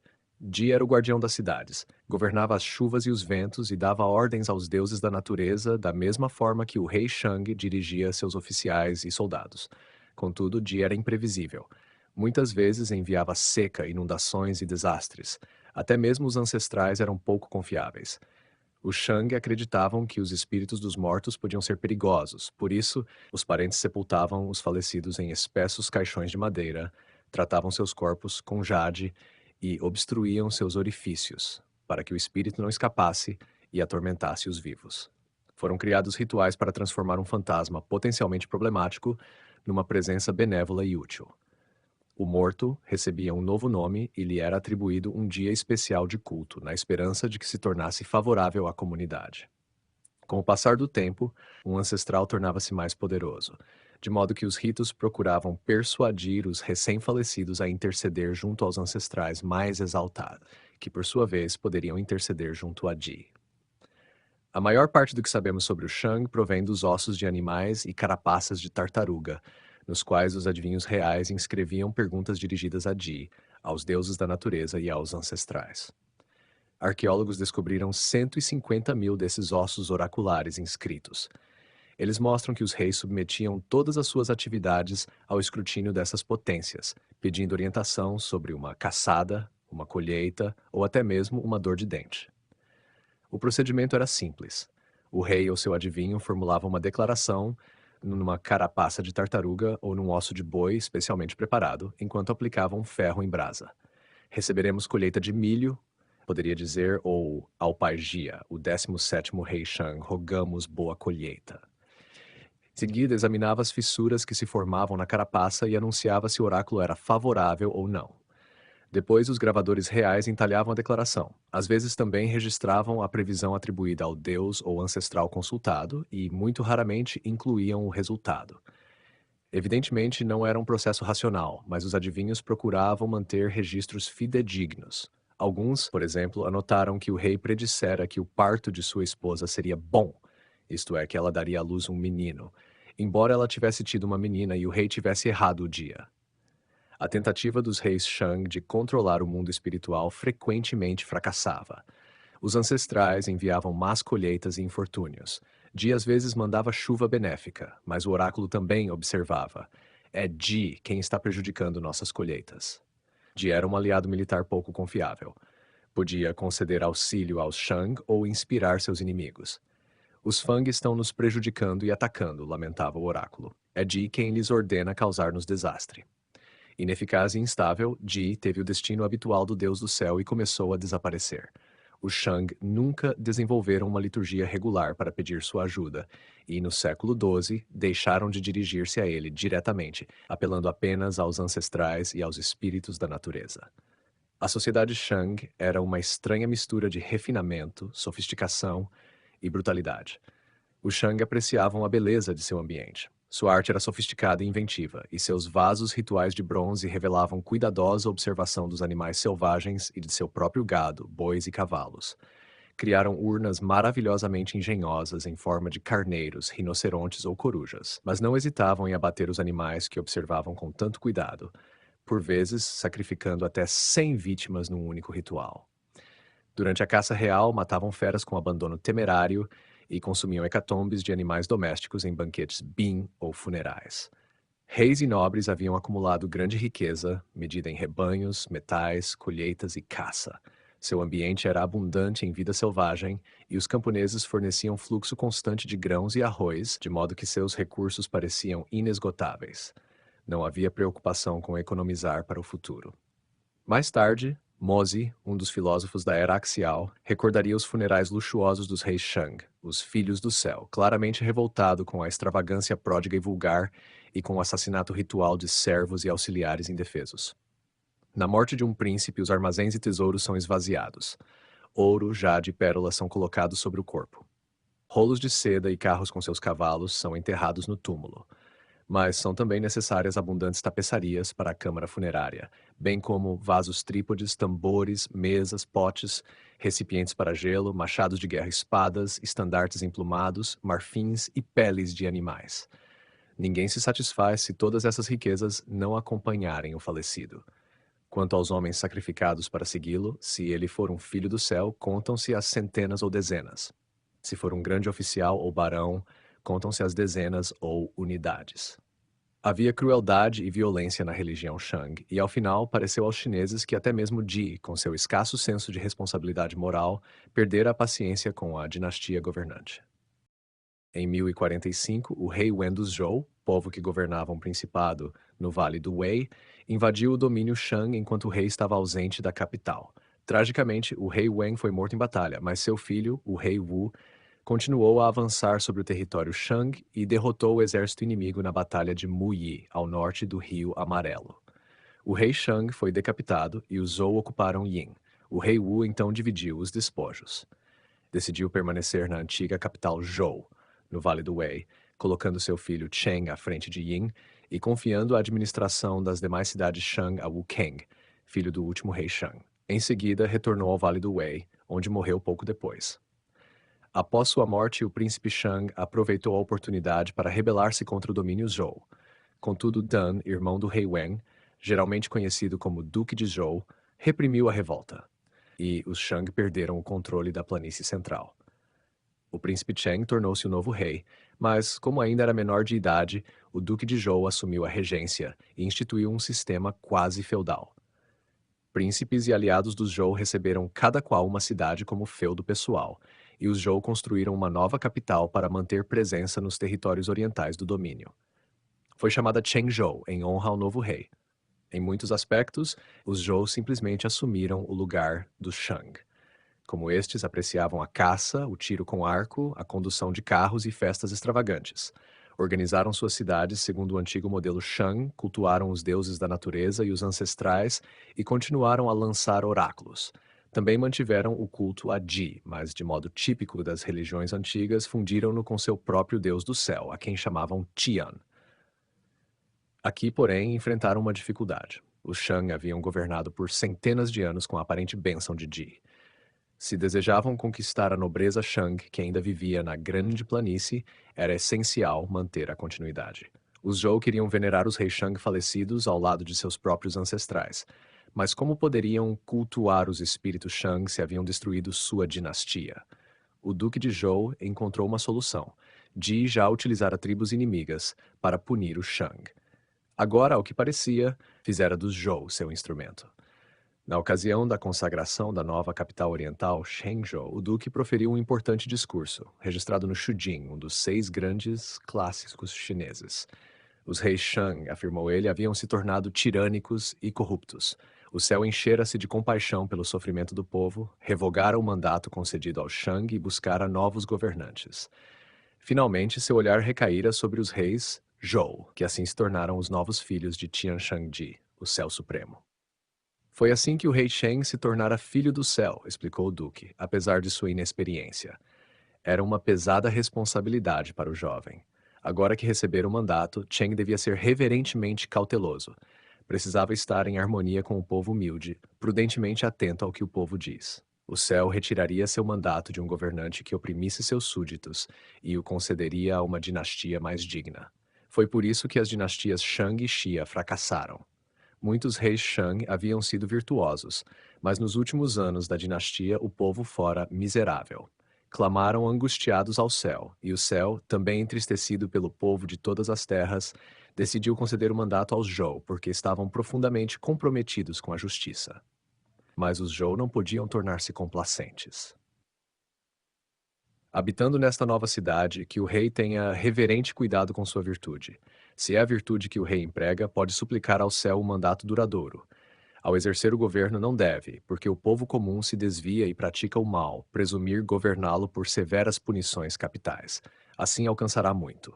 Sendo rei que ocupe sua posição na primazia da virtude, o povo humilde então se modelará por ele em todo o mundo. O rei tornar-se-á ilustre. Foi um momento decisivo. Os Zhou introduziram um ideal ético numa religião que até então pouco se preocupara com moralidade. O céu não era influenciado apenas pelo abate de porcos e bois, mas por compaixão e justiça. O mandato do céu tornar-se-ia um ideal central durante a era axial chinesa. Se um governante fosse egoísta, cruel e opressor, o céu não sustentaria e ele cairia. Um estado poderia parecer fraco e insignificante, como os Zhou antes da conquista. Mas se seu governante fosse sábio, humano e genuinamente preocupado com o bem-estar de seus súditos, pessoas acorreriam a ele de todas as partes, e o céu o elevaria à posição suprema. No início, contudo, houve divergência quanto à interpretação do mandato. O Duque de Zhou e seu irmão Gong, Duque de Shao, discordaram seriamente. O Duque de Zhou acreditava que o céu havia concedido o mandato a todo o povo Zhou. O novo rei deveria, portanto, apoiar-se no conselho de seus ministros. Mas Shao Gong sustentava que apenas o rei recebera o mandato. Retomava a antiga ideia de que, por ser filho de Deus, o rei era o único capaz de aproximar-se diretamente do céu. Certamente consultaria conselheiros, mas possuía uma potência mística singular que lhe conferia o direito de governar. Por razões óbvias, o rei Cheng achou atraente o argumento de seu tio Gong. Ambos uniram forças e pressionaram o duque de Zhou a retirar-se. Ele se estabeleceu na cidade de Lu, a leste da planície central, que lhe fora atribuída como feudo pessoal. Tornou-se herói para o povo de Lu, que o venerava como seu mais ilustre ancestral. A convicção do duque de que a virtude era mais importante do que o carisma mágico foi uma intuição digna da era axial. Em vez de venerar um homem imoral apenas por ser ancestral, o culto deveria honrar homens de mérito e valor. Mas os chineses ainda não estavam prontos para essa visão moral e recuaram aos rituais paranormais do passado. Sabemos quase nada sobre os reis que governaram após o rei Cheng, mas 100 anos depois da conquista Zhou, já era claro que, apesar de seu mandato do céu, a dinastia começara a declinar. O sistema feudal continha uma fraqueza estrutural. Com o tempo, os laços de sangue que uniam os governantes das diversas cidades à casa real enfraqueceram, de modo que os príncipes tornaram-se meros primos distantes do rei, 2 ou 3 vezes removidos. Os reis continuaram a governar desde a capital ocidental e, no século X, ficou evidente que as cidades orientais tornavam-se inquietas. O Império Zhou começava a desintegrar-se, mas a dinastia manteve uma aura religiosa e simbólica, muito depois de seus reis terem perdido relevância política. Os chineses jamais esqueceriam os primeiros anos da dinastia Zhou.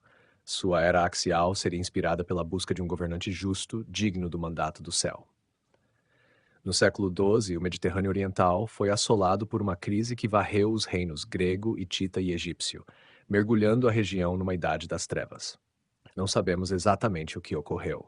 Antigamente, os estudiosos culpavam os povos do mar mencionados em registros egípcios, hordas anárquicas de marinheiros e camponeses errantes de Creta e da Anatólia, que devastaram o Levante e vandalizaram cidades e aldeias. Mas parece que esses povos podem ter sido mais sintoma do que causa da catástrofe. Mudanças climáticas ou ambientais podem ter provocado secas extensas e fome, arruinando economias locais que careciam de flexibilidade para reagir criativamente à crise. Durante séculos, hititas e egípcios haviam dividido o Oriente Próximo entre si. Os egípcios controlavam o sul da Síria, a Fenícia e Canaã, enquanto os hititas dominavam a Ásia Menor e a Anatólia. Por volta de 1130, o Egito perdera a maior parte de suas províncias estrangeiras. A capital hitita estava em ruínas. Grandes portos cananeus como Ugarit, Megido e Hazor haviam sido devastados, e na Grécia o reino micênico desintegrara-se. Povos desesperados e despossuídos vagavam pela região em busca de trabalho e segurança. A terrível finalização da crise marcou profundamente todos os que a vivenciaram. 2 dos povos da era axial emergiram durante a Idade das Trevas subsequente. Uma nova civilização grega ergueu-se das ruínas de Micenas e uma confederação de tribos chamada Israel apareceu nas terras altas de Canaã. Como foi realmente uma Idade das Trevas, com poucos registros históricos, sabemos muito pouco sobre a Grécia ou Israel nesse período. Até o século IX, praticamente não dispomos de informações confiáveis sobre os gregos, e apenas vislumbres fragmentários do Israel primitivo. O colapso de Canaã foi gradual. As grandes cidades-estado da planície costeira, que haviam feito parte do Império Egípcio desde o século XV, desintegraram-se uma a uma à medida que o Egito se retirava, processo que pode ter levado mais de um século. Novamente, não sabemos por que as cidades ruíram após a saída egípcia. Pode ter havido conflito entre a elite urbana e os camponeses que sustentavam a economia. Pode ter ocorrido agitação social interna ou rivalidades entre as cidades-estado à medida que o poder egípcio declinava.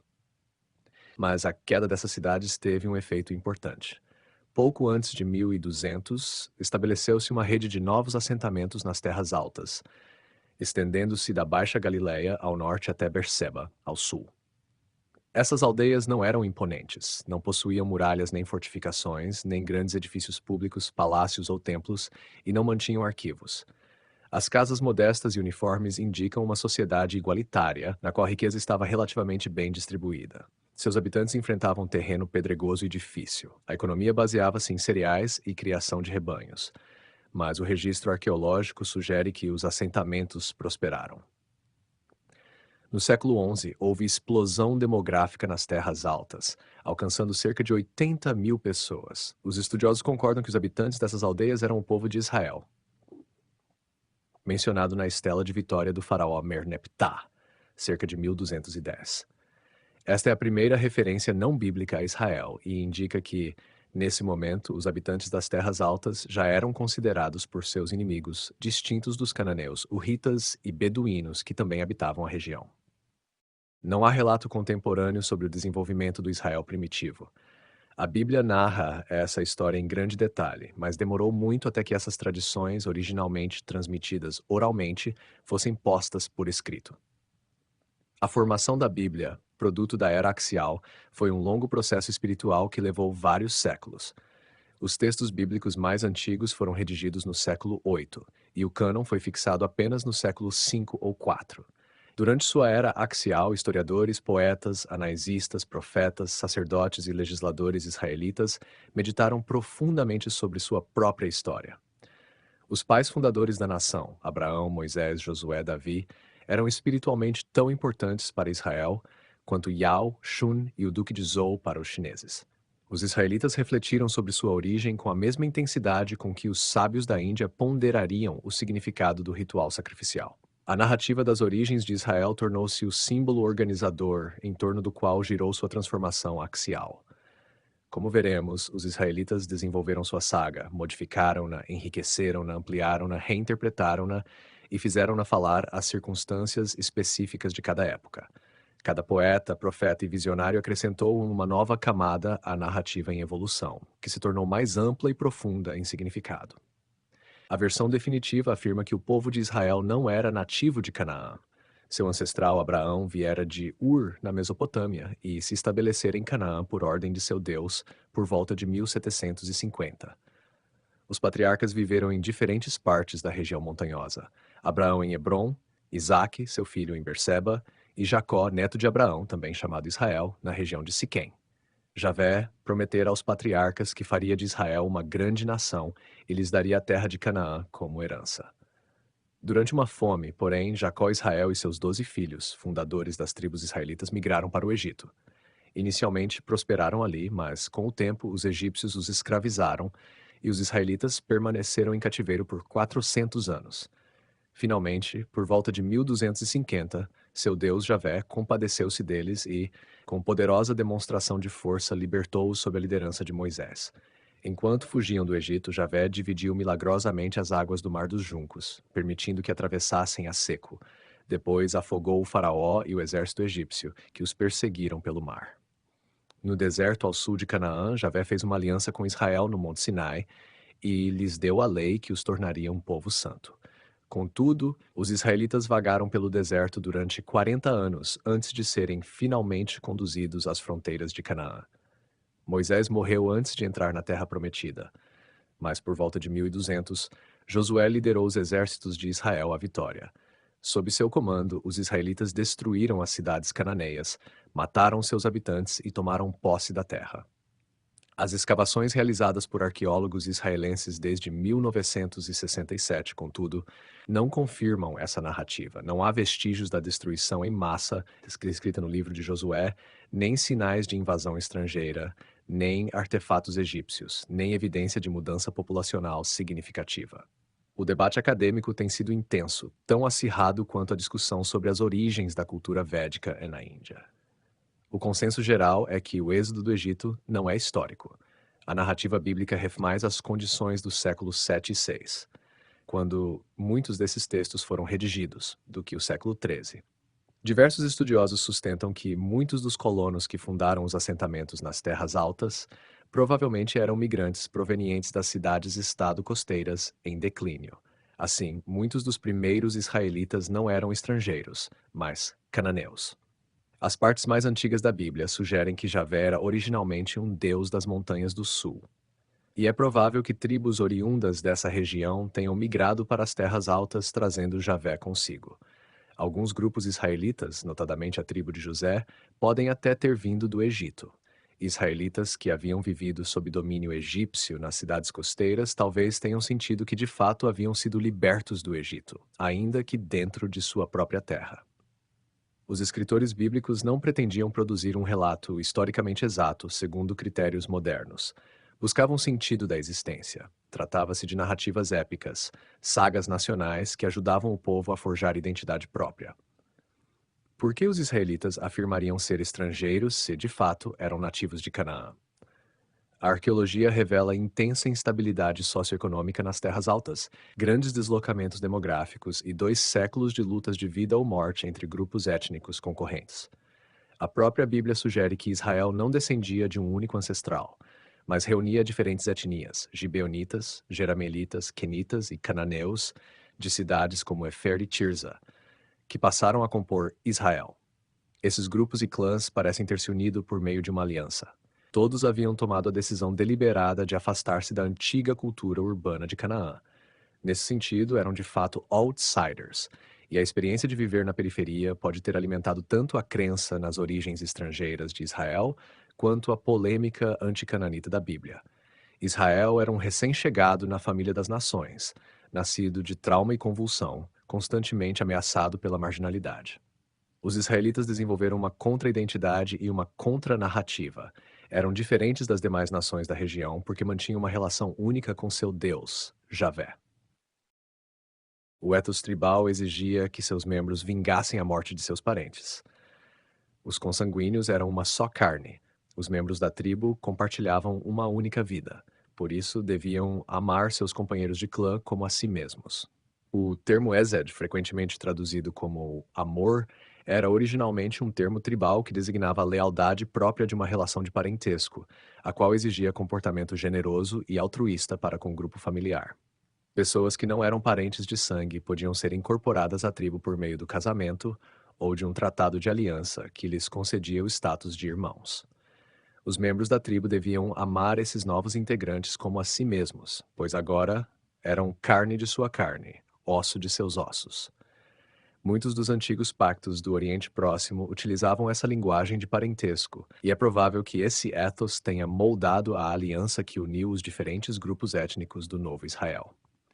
À medida que as unidades sociais se tornavam maiores no mundo semítico ocidental, a terminologia de parentesco era empregada com ainda mais frequência para enfatizar a santidade do vínculo que mantinha unida a confederação ampliada. Assim, as instituições e leis do Israel primitivo eram dominadas pelo ideal tribal. Como outros povos da região, os israelitas sentiam-se aparentados com seu Deus nacional, chamando-se Amjavé, o parentesco ou o povo de Javé. O registro arqueológico indica que a vida nas terras altas era violenta. Era um período caótico no Mediterrâneo Oriental, e os primeiros colonos quase certamente tiveram de lutar pelas terras que tentavam ocupar.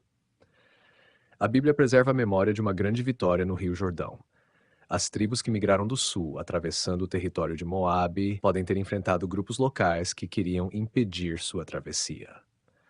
Uma vez estabelecidos numa aldeia, os colonos precisavam aprender a coexistir com vizinhos e a unir-se contra aqueles que ameaçassem a segurança de sua sociedade nascente.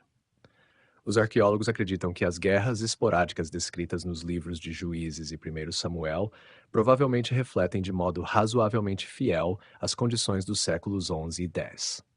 Israel teve de competir com grupos como os filisteus, que se estabeleceram na costa sul de Canaã por volta de 1200, aproximadamente na mesma época em que surgiram as primeiras aldeias nas terras altas. Um líder tribal, Shophet, juiz, precisava ser capaz de mobilizar apoio dos assentamentos vizinhos caso seu clã fosse atacado. Por isso, a instituição do Eren, Guerra Santa, era crucial para a sociedade israelita. Se sua tribo fosse atacada, o juiz convocava outros clãs para a milícia de Javé. O principal objeto cultual de Israel era um paládio chamado Arca da Aliança, símbolo do tratado que unia o Am-Javé e que era levado para a batalha. Quando as tropas partiam, o juiz invocava Javé para que acompanhasse a arca. Levanta-te, Javé, que teus inimigos se dispersem e fujam diante de ti os que te odeiam. Vivendo constantemente sob ameaça e prontidão para a guerra, o povo sitiado desenvolveu um culto combativo. Embora os israelitas se sentissem tão distintos de seus vizinhos, o registro bíblico sugere que até o século VI, sua religião não era muito diferente da dos demais povos locais. Abraão, Isaque e Jacó haviam adorado El, o Deus supremo de Canaã, e gerações posteriores fundiram o culto de El com o de Javé. O próprio Javé faz referência a esse processo ao explicar a Moisés que no início da história de Israel, os patriarcas o chamavam de El, e que somente agora revelava seu verdadeiro nome, Javé. Contudo, os israelitas nunca esqueceram El. Durante muito tempo, o santuário de Javé foi uma tenda, semelhante ao tabernáculo no qual o El cananeu presidia sua assembleia divina. Em Canaã, El acabou por sofrer o destino comum dos deuses supremos, e no século XIV seu culto estava em declínio. Foi substituído pelo dinâmico deus da tempestade Baal. um guerreiro divino que cavalgava as nuvens do céu em seu carro, travava batalhas contra outros deuses e trazia chuvas fecundas. Nos primórdios, o culto de Javé era muito semelhante ao de Baal, e alguns hinos dedicados a Baal chegaram a ser adaptados para uso no templo de Javé em Jerusalém. A religião do Oriente Próximo era fortemente agonística, dominada por narrativas de guerras, combates corpo a corpo e terríveis batalhas entre deuses. Na Babilônia, o deus guerreiro Marduk havia matado Tiamat, o oceano primordial, dividido seu cadáver em dois como uma gigantesca concha e criado o céu e a terra. A cada ano, essa batalha era reencenada no templo de Exagila durante a cerimônia do Ano Novo, a fim de manter o mundo em existência por mais um ciclo. Na Síria, Baal lutava contra Lotan, um dragão marinho de 7 cabeças, chamado Leviatã na Bíblia. Também combatia Yan, o mar primordial, símbolo do caos, e Mot, deus da seca, da morte e da esterilidade. Para celebrar sua vitória, Baal edificou um palácio no Monte Sapan, sua montanha sagrada. Até o século VI, os israelitas também imaginavam Javé combatendo monstros marinhos como Leviatã para criar o mundo e salvar seu povo. Os hinos de Ugarit mostram que a aproximação de Baal, o guerreiro divino, convulsionava todo o cosmos. Quando avançava contra seus inimigos com seu séquito de santos, brandindo seu raio, os céus se enrolam como um pergaminho, e todos os seus exércitos murcham como folha de videira, como o figo que pende. A voz santa de Baal estilhaçava a terra, e as montanhas tremiam ao seu bramido. Quando retornava vitorioso ao Monte Sapan, sua voz trovejava de seu palácio e trazia a chuva. Seus adoradores compartilhavam sua luta contra a seca e a morte, reencenando essas batalhas na liturgia de Ugarit. Após o combate de vida e morte contra Mot, Baal era jubilosamente reunido a Anat, sua irmã e esposa. Seus devotos celebravam também essa união por meio de sexo ritualizado, a fim de ativar a energia sagrada do solo e garantir boa colheita. Sabemos que, para a indignação de seus profetas, os israelitas participaram dessas orgias sagradas até o século VIII e além. Nos textos mais antigos da Bíblia, versículos isolados compostos por volta do século X e inseridos posteriormente nas narrativas, Javé é apresentado como um guerreiro divino, tal como Baal. Nesse período, as tribos viviam uma existência violenta e perigosa e necessitavam do apoio de seu Deus. Os poemas geralmente retratam Javé marchando de sua morada nas montanhas do sul e vindo em socorro de seu povo nas terras altas. Assim, no Cântico de Débora: Javé, quando partiste de Seir, quando marchaste pela terra de Edom, a terra tremeu, os céus estremeceram, as nuvens se desfizeram em água, as montanhas se derreteram diante de Javé, o Deus de Israel. Em outro desses poemas antigos, quando Javé vem do Monte Parã, faz a terra estremecer. À sua aproximação, as antigas montanhas se deslocam e as colinas eternas afundam no solo. Sua ira arde contra o mar primordial, e as nações que se opõem a Israel tremem de terror. No Israel primitivo, não havia um santuário central, mas diversos templos em Siquém, Gilgal, Silo, Betel, Sinai e Hebrom. Pelo que se pode inferir de passagens isoladas na narrativa bíblica posterior, a Arca da Aliança era transportada de um santuário a outro, e os israelitas reuniam-se em seu templo local para renovar seus pactos de aliança na presença de Javé. Esses templos estavam frequentemente associados às grandes figuras do passado de Israel. Abraão era o herói local das tribos do sul, em torno de Hebrom. Jacó fundara o santuário de Betel. E José, um dos filhos prediletos de Jacó, era especialmente venerado pelas tribos das terras altas do norte. Moisés também era muito popular no norte, sobretudo em Silo. Durante as festas da aliança, bardos, sacerdotes e juízes narravam as histórias desses grandes homens. Recordavam que Abraão acolhera 3 estrangeiros em sua tenda em Manre, perto de Hebrom, e que um deles era o próprio Javé. Que Jacó tivera em Betel uma visão onírica de Javé, na qual vira uma grande escada ligando céu e terra, e que, após a conquista da terra, Josué unira as tribos por meio de uma aliança em Siquém. Cada santuário provavelmente possuía sua própria saga, transmitida oralmente de geração em geração e recitada em ocasiões solenes para lembrar às tribos suas obrigações de parentesco.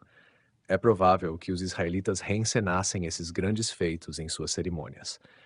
Alguns estudiosos acreditam, por exemplo, que o livro de Josué preserva o registro da festa da primavera em Gilgal, que celebrava a travessia vitoriosa do Rio Jordão pelas tribos. O historiador bíblico interrompe o relato ritual para explicar que, na primavera, durante a estação da colheita, o Jordão transborda por todas as suas margens. Parece que a água era especialmente represada para a festividade, que comemorava um grande milagre. Quando Josué conduziu o povo até a beira das águas, ordenou que permanecessem imóveis e observassem o que ocorreria.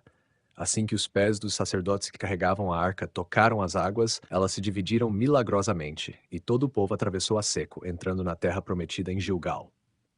Quando os povos locais, os reis dos amorreus na margem ocidental do Jordão e todos os reis dos cananeus na região costeira, ouviram o que sucedera, seus corações desfaleceram e seu ânimo se dissipou à medida que os israelitas se aproximavam. A cada ano, na festa da primavera da travessia Pesach, as tribos reencenavam ritualmente esse momento decisivo. Reuniam-se na margem oriental do Jordão, purificavam-se, atravessavam as águas represadas para a margem ocidental e entravam no templo de Gilgal, onde um círculo de pedras erguidas, Gilgal, uma para cada uma das 12 tribos, comemorava o acontecimento. Ali armavam seu acampamento, renovavam a aliança e celebravam o pesar comendo pães azimos e grãos tostados, em memória de seus antepassados, que provaram os frutos da terra pela primeira vez. Após sua entrada triunfal. Talvez houvesse também uma reencenação da visão que Josué experimentara depois que o exército israelita partira de Gilgal. Quando Josué estava perto de Jericó, levantou os olhos e viu um homem diante dele, segurando uma espada desembainhada. Josué aproximou-se e perguntou: Estás conosco ou com nossos inimigos? Ele respondeu: Não, sou o chefe do exército de Javé. Então Josué prostrou-se com o rosto em terra, adorou e disse: Que ordena meu senhor a seu servo? O chefe do exército de Javé respondeu: Tira as sandálias dos pés, porque o lugar em que estás é santo. E Josué obedeceu. A festa do Pesach havia sido uma preparação para a guerra santa pela terra prometida, que começou com o ataque a Jericó. As muralhas ruíram milagrosamente e os israelitas invadiram a cidade. Aplicaram o herém a tudo o que havia na cidade, homens e mulheres, jovens e velhos, até bois, ovelhas e jumentos, massacrando todos. Javé era um deus da guerra. A festa de Gilgal ocorria na época da colheita da primavera, mas não havia orações por uma boa safra. Comemorava-se simplesmente uma campanha militar.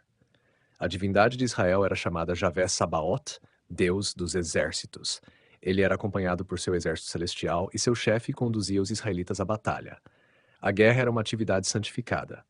O povo purificava-se antes do combate como para um rito religioso, e o campo de batalha, onde Josué tivera sua visão, era um lugar sagrado. Muitos povos do Oriente Próximo reencenavam batalhas cósmicas, mas Israel começava a fazer algo diferente. Em vez de celebrar uma vitória ocorrida no tempo sagrado do mundo primordial do mito, os israelitas comemoravam um triunfo que acreditavam ter ocorrido no tempo humano, num passado não tão distante. Essa transição do mito para a história é clara num dos poemas mais antigos da Bíblia. Provavelmente era entoado na festa de Gilgal e pode remontar ao século X. No texto bíblico final, o Cântico do Mar foi inserido na narrativa do Êxodo, logo após a travessia do Mar dos Juncos e colocado nos lábios de Míriam, irmã de Moisés. Mas o Cântico do Mar deixa claro que, originalmente, os inimigos de Israel não foram afogados no Mar dos Juncos, mas no Rio Jordão. As testemunhas do milagre não eram os egípcios ou o povo do Sinai, mas os habitantes de Canaã e os reinos da margem oriental do Jordão. Angústias se apoderam dos habitantes da Filístia. Os chefes de Edom estão desolados, os príncipes de Moabe tremem, todos os habitantes de Canaã se desfazem em temor, sobre eles caem terror e pavor. O cântico descrevia Javé conduzindo seu povo numa marcha triunfante pela terra prometida, não pela península do Sinai. Foi posteriormente adaptado para ajustar-se à narrativa do Êxodo. Mas parece que o antigo ritual que celebrava a travessia do Jordão contribuiu para moldar a versão posterior da travessia do Mar dos Juncos. Era fácil fundir a vitória no Mar dos Juncos com o milagre no Jordão. Na mitologia cananeia, Baal tornara o cosmos habitável, combatendo e matando Yam, o mar primordial, símbolo das forças destrutivas do caos. Mas Yam também era chamado Príncipe Rio. Mar e rio eram intercambiáveis. O Cântico do Mar revela forte influência do culto e da mitologia de Baal. Como Baal, Javé era exaltado como guerreiro divino. Tua destra, Javé, despedaça o inimigo.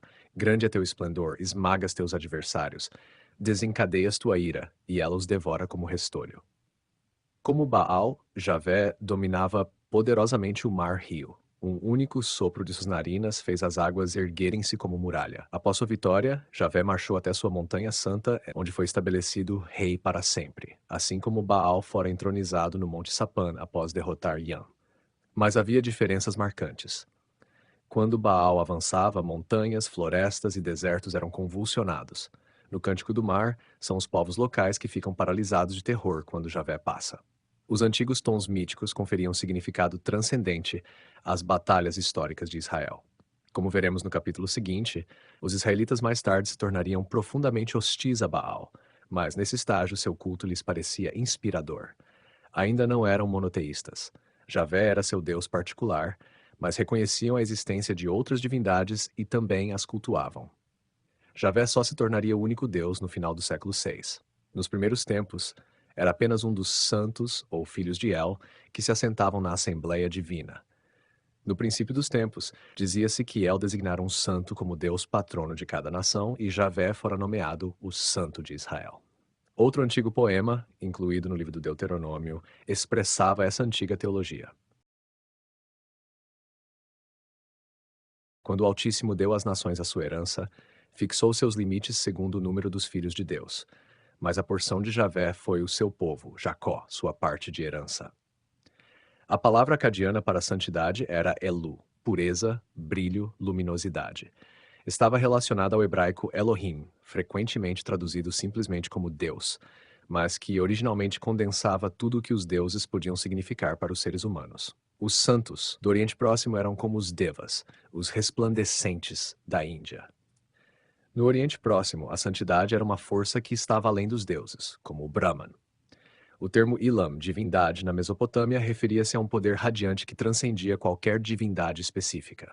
Era uma realidade fundamental e não podia ser vinculada a uma forma única e distinta. Os deuses não eram a fonte do Ilam, mas, como os seres humanos, as montanhas, as árvores e as estrelas participavam dessa santidade. Tudo que entrava em contato com o Ilam do culto tornava-se sagrado também. Um rei, um sacerdote, um templo e até mesmo os utensílios rituais eram santificados por associação. Teria parecido estranho aos primeiros israelitas restringir o sagrado a um único ser divino. No início do primeiro milênio, a sociedade israelita tornara mais complexa. A antiga organização tribal já não era suficiente. Apesar de muita resistência, decidiu-se que Israel precisava de uma monarquia. Originalmente, segundo a Bíblia, os reis Davi, cerca de 1000 a 970, e Salomão, cerca de 970 a 930, governaram um Reino Unido a partir de Jerusalém. Mas no século X, o reino dividiu-se em dois estados distintos.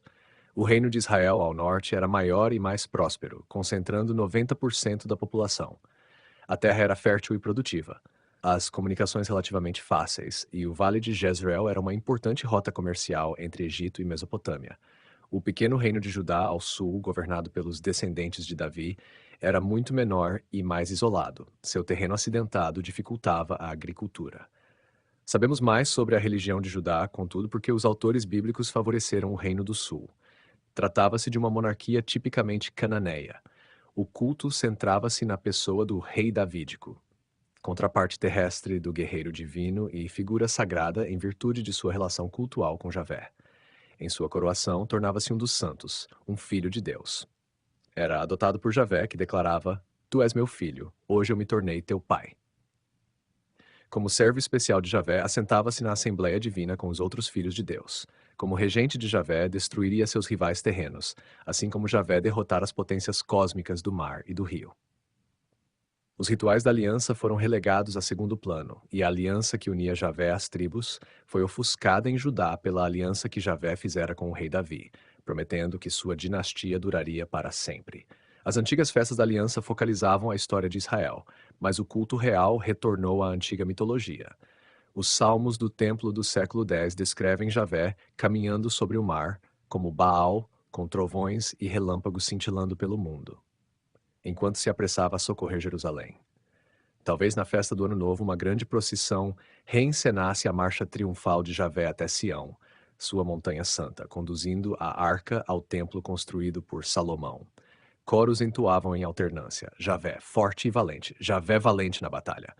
Os outros filhos de El, patronos divinos das nações rivais, deviam prestar tributo a Javé, que quebrava os cedros do Líbano e afiava os raios como flechas ao entrar em seus átrios sagrados. A voz de Javé fazia tremer o deserto e despia a floresta. Javé está entronizado sobre as águas. Javé está entronizado para sempre. Javé ainda era um deus guerreiro, mas não era a única divindade adorada em Israel. Outros deuses e deusas eram mais brandos, simbolizavam harmonia e concórdia e tornavam a terra fértil.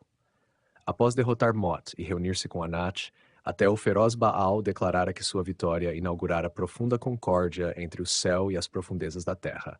Palavra de árvore e sussurro de pedra, diálogo do céu com a terra, das profundezas com as estrelas.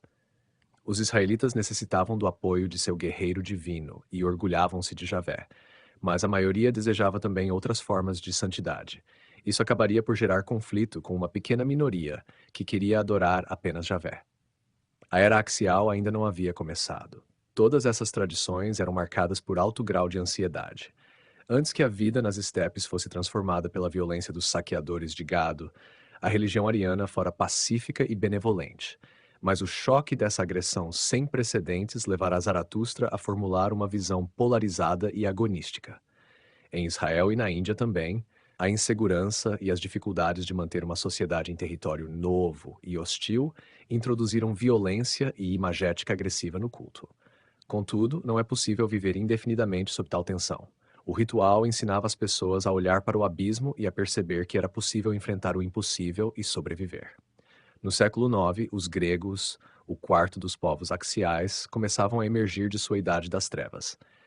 Sua experiência demonstrou como os dramas rituais ajudaram os povos do mundo antigo a lidar criativamente com catástrofes históricas e com o desespero.